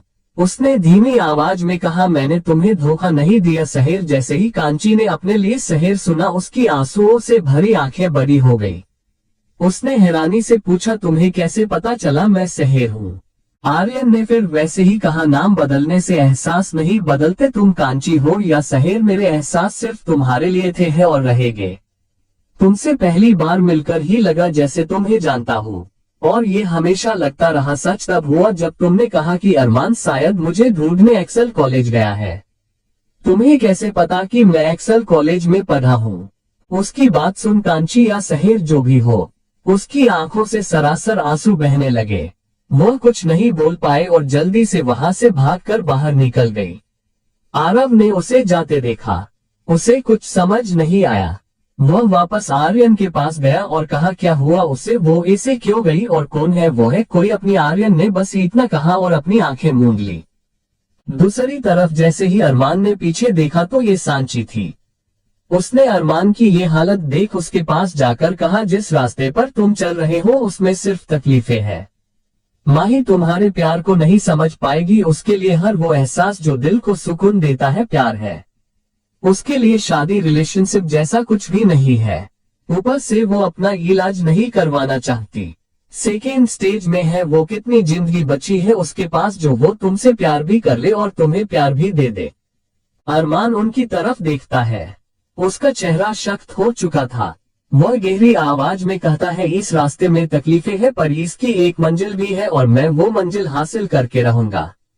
मुझे बिना जाने मुझ पर भरोसा करके मेरी मदद करती रही और अब जब उसे मदद की जरूरत है तो मैं पीछे नहीं हट सकता। और रही बात उसके इलाज की तो मैं उससे मनाऊंगा, इलाज के लिए मुझे बस थोड़ा सा टाइम चाहिए। इतना कहकर अरमान वहां से चला जाता है। अरमान को खुद पर ही गुस्सा आ रहा था। वह एक पुलिस वाला था और बार बार उसके सामने माही के बीमार होने की हिंट आती रही पर उसे पता ही नहीं चला। वो अपने आप को बेवकूफ समझ रहा था। सांची उसके जाने के बाद कहती है, तुम तो सच में बड़े हो गए हो। अरमान उसके चेहरे पर दर्द भरी मुस्कान थी। चैप्टर 95 आखिरकार मिल ही गए। Health and life hospital. Arman जैसे ही कमरे से बाहर निकल कर जा रहा था कि पीछे से उसे माही ने टोका, एसीपी सर। उसने पीछे मुड़ के देखा। माही उसे कुछ कहने को हुई कि चुप हो गई। वह अरमान को ऐसे देखे कुछ बोल ही नहीं पाए। उसकी आंखें लाल थी और चेहरा गंभीर। उसके चेहरे के फीचर्स और आज से दिख रहे थे। उसकी शर्ट के ऊपर के 2 बटन्स खुले थे जिससे उसकी मस्क्यूलर और गोरी चेस्ट हल्की दिख रही थी। माही बस उसे एकटक देख रही थी। अरमान पहले से ही अपनी टेंशन की वजह से थकावट महसूस कर रहा था।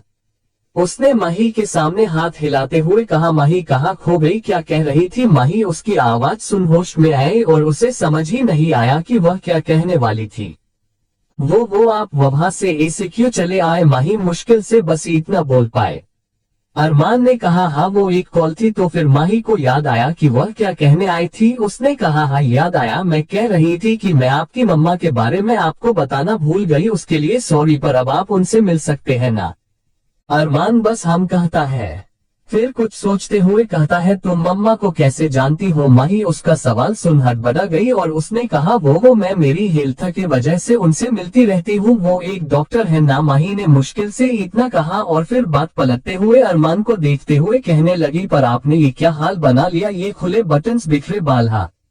अरमान ने भी अपने आप को देखा। उसने जल्दी से अपने बटन बंद करने के लिए हाथ उठाए कि उसका फोन बजा। उसने जेब से फोन निकाल कर देखा तो वो आरव कॉल कर रहा था। अरमान ने कॉल अटेंड की और एक हाथ से शर्ट के बटन लगाने की कोशिश करने लगा पर वह उससे लग नहीं रहे थे। सामने से आरव ने कहा, अरमान भाई, आर्यन को होश आ गया है और वह आपसे मिलने की जिद कर रहा है। आरव की बात सुन अरमान अब भी अपने बटन्स को बंद करने की कोशिश करते हुए कहता है, हाँ मैं थोड़ी देर में आ रहा हूँ। तो सामने से आरव फिर कहता है, भाई इस जिद्दी को मैं नहीं रोक सकता, आप नहीं आए तो ये आपके पास आ जाएगा। यहाँ बेचारा अरमान अपने बटन्स से परेशान था कि माही आगे बका उसके शर्ट के बटन्स लगाने लगती है और अरमान वह तो उसे कुछ नहीं कह सकता था। वह बस चुपचाप उसे देखने लगता है। जब आरव को कोई आवाज नहीं आई तो उसने फिर कहा, भाई आप आ रहे हो ना? अरमान उसकी बात सुन होश में आया और उसने कहा, हाँ हाँ मैं आ रहा हूँ। उसने कॉल कट किया और माही की तरफ देखा। माही उससे दूर हो गई और पूछा, कहाँ जा रहे हैं आप? अरमान ने अपना फोन जेब में रखते हुए कहा, आर्यन को होश आ गया है और वो मिलना चाहता है तो हॉस्पिटल जा रहा हूँ। उसकी बात सुन माही जल्दी से कहती है, क्या मैं भी आपके साथ चल सकती हूँ? अरमान उसे सवालिया नजरों से देखते हुए कहता है, तुम क्यों? माही उसके करीब जाकर कहती है, अरे मैं भी तो देखूं 20 साल बाद 2 भाई कैसे मिलते हैं। माही एक्साइटमेंट में उसके कितना करीब चली गई उसने ध्यान ही नहीं दिया। अरमान ने बस ठीक है कहा और दोनों एक साथ हॉस्पिटल के लिए निकल पड़े। इधर दूसरी तरफ कांची बिना किसी को बताए घर चली आई थी। उसकी बुआ यानी मिता एक न्यूज एजेंसी में काम करती थी, इसलिए वह पूरे दिन वहीं रहती थी। कांची सीधा अपने कमरे में चली गई और दरवाजे से पीठ लगाए वहीं बैठ गई। उसकी आंखों में आंसू थे। उसने रोते हुए कहा, धोखा नहीं दिया, आपकी हर रात एक नई लड़की के साथ बीतती है आर्यन। आपके शरीर से आपसे ज्यादा उन लड़कियों की महक आती है और आप कहते हैं कि आपने धोखा नहीं दिया। आप तब भी ऐसे ही थे, आज भी ऐसे ही है और हमेशा ऐसे ही रहेंगे। हमें खुद पर घिन आती है कि हमने आप जैसे इंसान से प्यार किया। खांची का रो रो कर बुरा हाल था और हॉस्पिटल में आर्यन कभी अरमान के बारे में सोचता तो कभी शहर कांची के बारे में सोचता। उसने मन में कहा, तुमने मजबूर किया मुझे ये बनने पर और मुझे इसकी वजह देकर छीट कर चली गई। मैं तुम्हें कभी माफ नहीं करूंगा पर तुम्हें जाने भी नहीं दूंगा। तुमने जो मेरे साथ किया है उसकी सजा तुम्हें मिलकर रहेगी। सहरे ओ सॉरी कांची। उसके दिल में कांची के लिए नफरत थी और कांची के दिल में उसके लिए। जब अरमान और माही हॉस्पिटल आए तो माही के हाथ में उसका कैमरा था और अरमान उसे वार्न कर रहा था फोटो ना खींचने के लिए। और माही मुस्कुराकर हाँ में सिर हिला रही थी, जैसे उसे फर्क ही नहीं पड़ रहा हो कि अरमान क्या कह रहा है। अरमान ने जब आर्यन के वार्ड का दरवाजा खोला, उसने देखा कि आरव उसे ठीक से बैठा रहा था और दरवाजा खुलने की आवाज सुन दोनों ही उस तरफ देखते हैं। और अब अरमान और आर्यन की नजरें मिली। दोनों को ही नहीं समझ आ रहा था कि क्या कहे। अरमान ने आर्यन की तरफ कदम बढ़ाए और उसके एकदम पास जाकर खड़ा हुआ कि आर्यन ने थोड़ा सा उठकर उसे गले लगा लिया और भीगी आवाज में कहा, इतनी क्या फॉर्मेलिटी कर रहा है, पहले कभी देखा नहीं है क्या।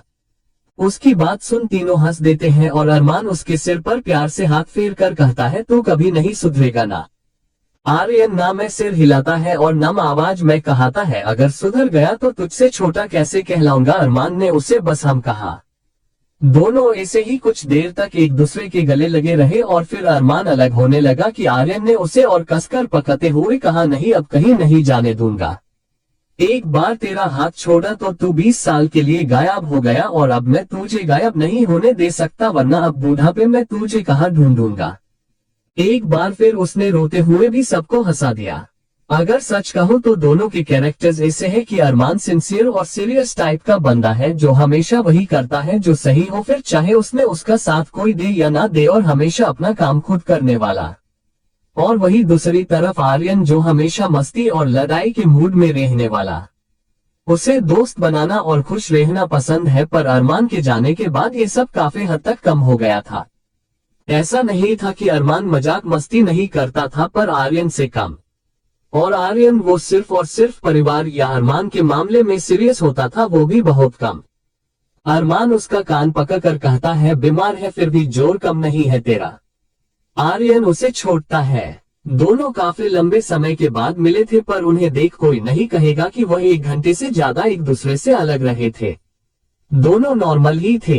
अरमान आर्यन के पास बैठता है और दोनों भाई इतने सालों की छुट्टी बातें करने लगते हैं कि उन्हें साइड में खड़ी माही की आवाज आती है, एक और अच्छा सा पोज दो।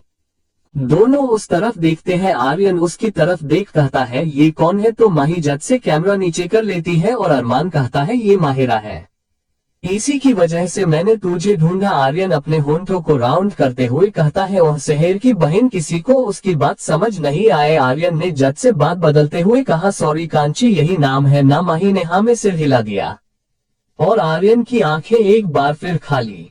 अपनी फैमिली के अलावा एक कांची ही ऐसी बड़ी ही शख्स थी जिसके सिर्फ नाम से ही आर्यन सीरियस हो जाता था। चैप्टर 96 जिंदगी जीने का मौका।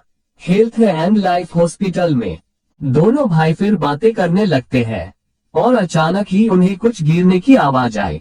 जब दोनों ने उस तरफ देखा तो वो माही का कैमरा था जो उसके हाथ से गिर गया था और वह अपने हाथ से अपने पेट पर प्रेस कर रही थी, जैसे उसे बहुत दर्द हो रहा हो।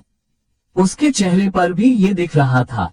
अरमान भागकर उसके पास जाता है। माही वह उसके हाथ को पकड़ता है और उसके गाल को छूते हुए कहता है, माही क्या हो रहा है, माही रुको, माही दर्द हो रहा है। पर माही इस वक्त कुछ कहने की हालत में नहीं थी। उसकी आंखों से दर्द की वजह से आंसू बहने लगते हैं। अरमान उसे गोद में उठा लेता है और आर्यन की तरफ देखकर कहता है, डोंट माइंड। आर्यन वही इतना कहकर वहां से माही को लेकर बाहर आ जाता है। आर्यन उसे ऐसे देख समझ जाता है कि उसका भाई माही से प्यार करता है। उसके चेहरे पर छोटी सी स्माइल थी। अरमान बाहर आकर एक डॉक्टर को माही को दिखाता है और माही दर्द में अपनी कांपती आवाज में कहती है, मैं मेरा बैग। अरमान जल्दी से उसके बैकपैक की चेन खोलकर देखता है तो उसमें दवाइयां थी। अरमान उनमें से एक मेडिसिन निकालकर उसे खिला लेता है और कुछ ही देर में माही नॉर्मल हो जाती है। वह डॉक्टर भी उसे आराम करने के बोलकर चला जाता है। अब माही शांति से बेड पर लेटी थी और अरमान उसके पास बैठा उसे ही देख रहा था। माही उसकी तरफ देखती है तो अरमान की नजर उस पर ही थी।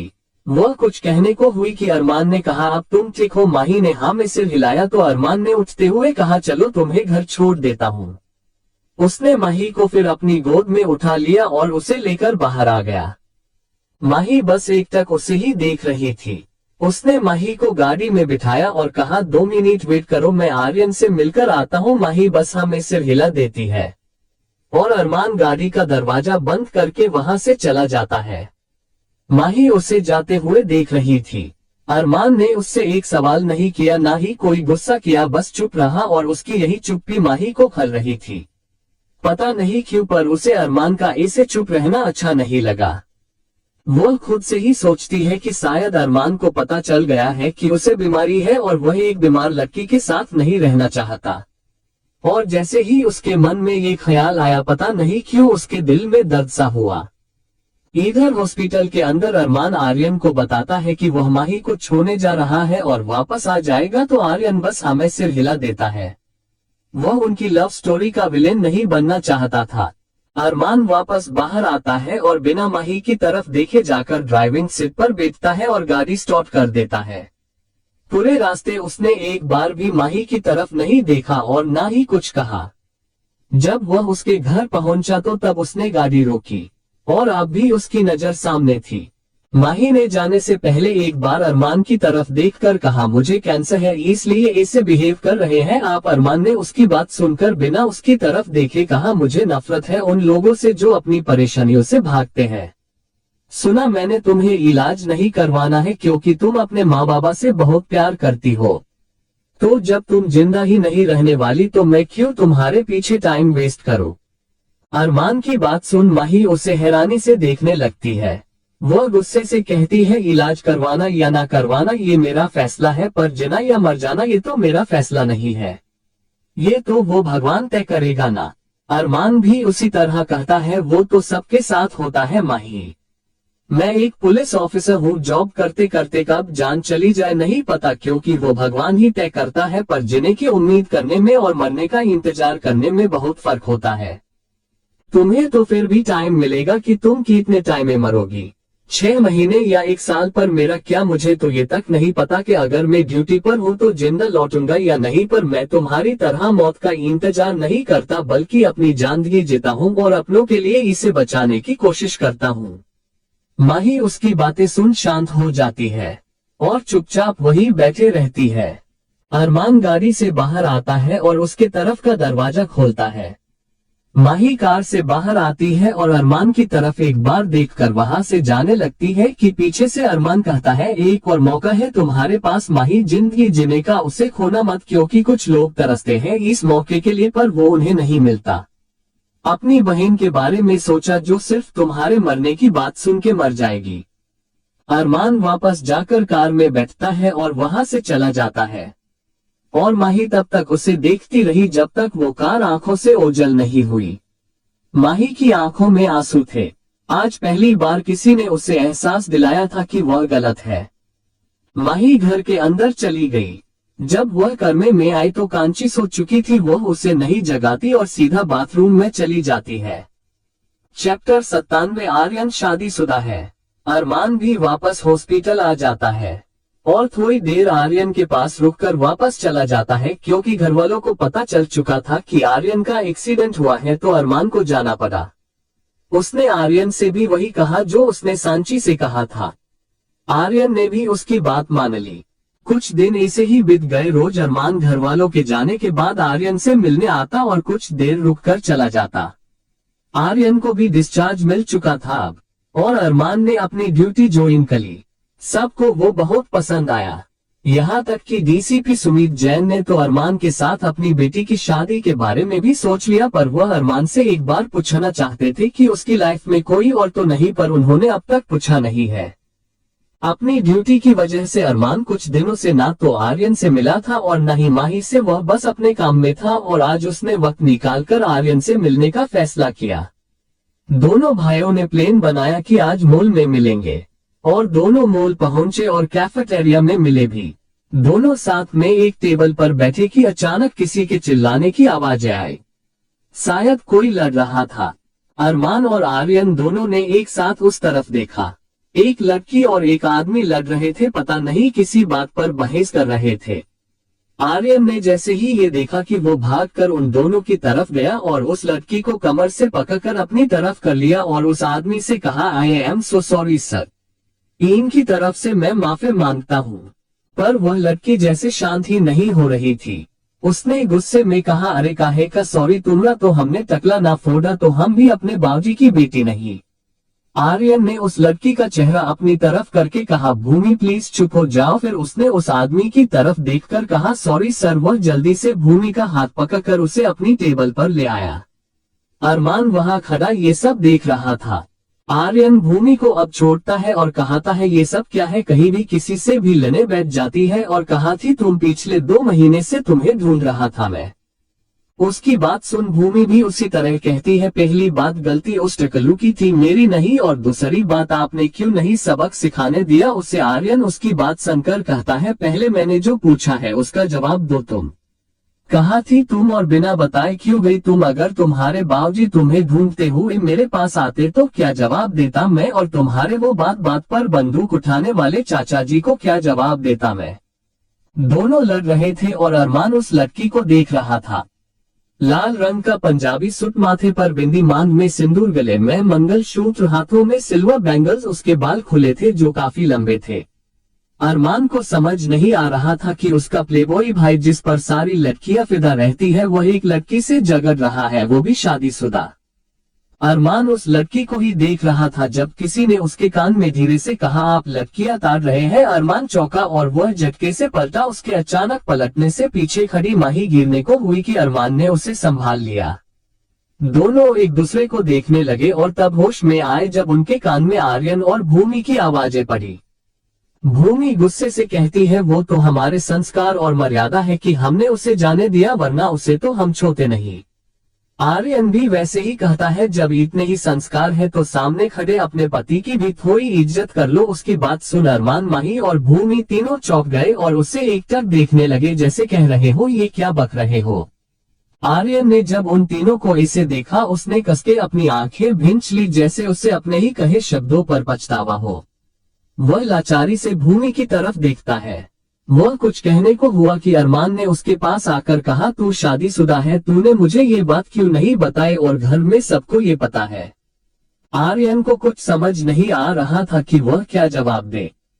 उसने भूमि की तरफ देखकर कहा, ये सब तुम्हारी वजह से हुआ है, ना तुम बिना बताए गायब होती और ना ही ये सब होता। उसकी बात सुन भूमि हैरानी से कहती है, हो मैंने क्या किया है? मैंने कहा था मेरे और उस टकलू के झगड़े में आने को, मैंने कहा था मुझे ढूंढने को, मैंने कहा था मुझसे वही इतना ही बोली थी कि माही ने उसे और अरमान ने आर्यन को चेस पर बिठाया और खुद भी बैठे।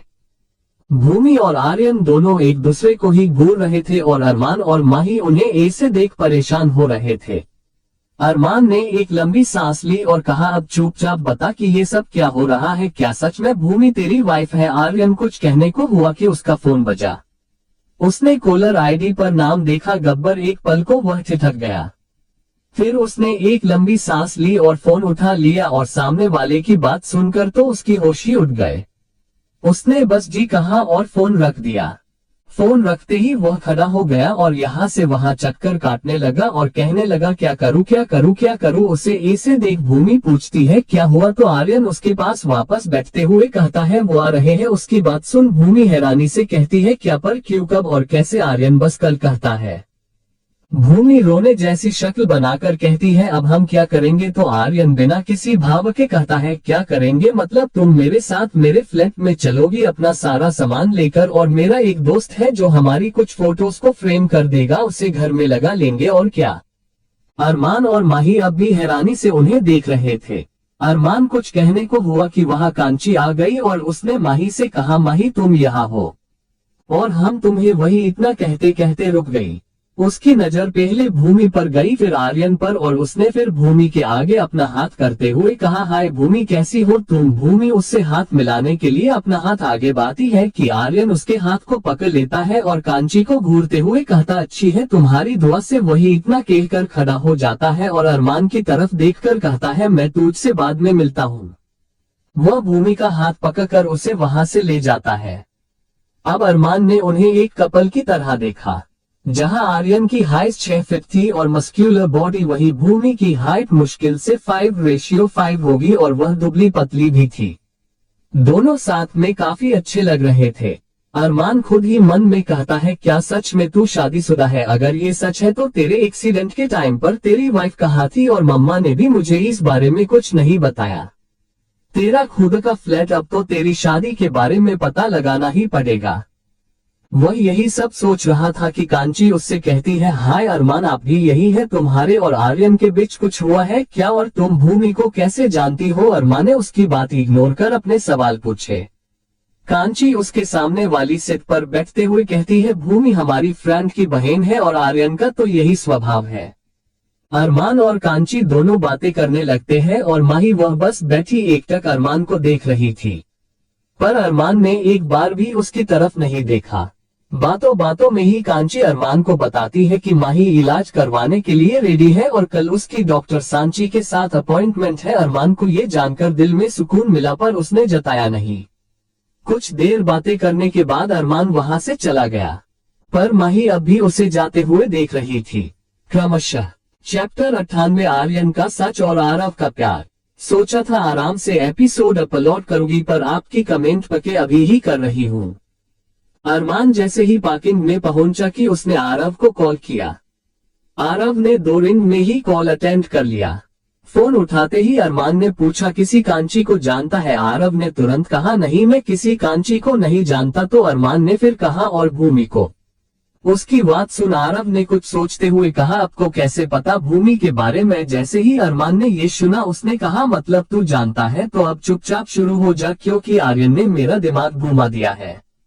आरव ने एक लंबी सांस ली और कहना शुरू किया, 3 महीने पहले आर्यन किसी काम से रेवाड़ी गया था। वो हरियाणा का एक भोग है, और जब वो वापस आया तो भूमि उसके साथ थी। दोनों के चेहरे ऐसे लटके हुए थे जैसे दोनों की जबरदस्ती शादी कराई गई हो। उसके बाद आर्यन और भूमि दोनों लगभग 15 दिन साथ रहे और एक दिन अचानक भूमि गायब हो गई। उसकी चिट्ठी मिली जिसमें लिखा था, मुझे ढूंढना मत। और तब से आर्यन उसे ढूंढ रहा है। और अरमान भाई कसम से मुझे इसके अलावा कुछ भी पता नहीं है। अरमान कुछ देर के लिए शांत हुआ। उसे आरव के पीछे कुछ आवाजें आई। उसने पूछा, आरव तू कहाँ है अभी। आरव ने जवाब दिया, मैं मॉल में हूँ, 2 दिन बाद एक फ्रेंड का बर्थडे है तो उसके लिए गिफ्ट लेने आया था। अरमान उसे ठीक है बोल कॉल रख देता है। आरव फोन जेब में रख के जा रहा होता है कि वह किसी से टकराया। उसने कहा, I am so sorry miss मोई। इतना कहता कहते रुक गया और फिर हैरानी से कहा, शहर। कांची भी उससे एक पल को देखती रही। फिर पता नहीं क्या हुआ, अचानक आरव के चेहरे के भाव कठोर हो गए और वो बिना कुछ कहे वहां से चला गया और कांची बस उसे जाता देखती रही। इधर दूसरी तरफ आर्यन भूमि को लेकर घर पहुंचा। ये बिल्डिंग का 3rd फ्लोर था और फ्लैट नंबर 11 का दरवाजा खोला और दोनों अंदर चले गए। भूमि ने पूरे घर को देखते हुए कहा, यहाँ तो सब वैसा ही है जैसा मैं रखकर गई थी। आर्यन भी घर को देखते हुए कहता है, वो इसलिए क्योंकि तुम्हारे जाने के बाद मैं यहाँ आया ही नहीं। अब बातें बाद में, पहले साफ सफाई करते हैं। भूमि ने भी हम कहा और दोनों साफ सफाई में लग गए। अचानक भूमि को कुछ याद आया और उसने टेबल लैंप को साफ करते हुए आर्यन से पूछा, क्या आप अब भी सहरदी से प्यार करते हैं। आर्यन उसका सवाल सुन बिना उसकी तरफ देखे बुक शेल्फ में बुक्स जमाते हुए कहा, नहीं आरव उससे प्यार करता है। भूमि फिर कहती है, तो आप अब तक ये प्लेबॉय वाला मास्क लगाकर क्यों घूम रहे हैं। मैं भी अच्छे से जानती हूँ कि आज तक आपने सिर्फ 2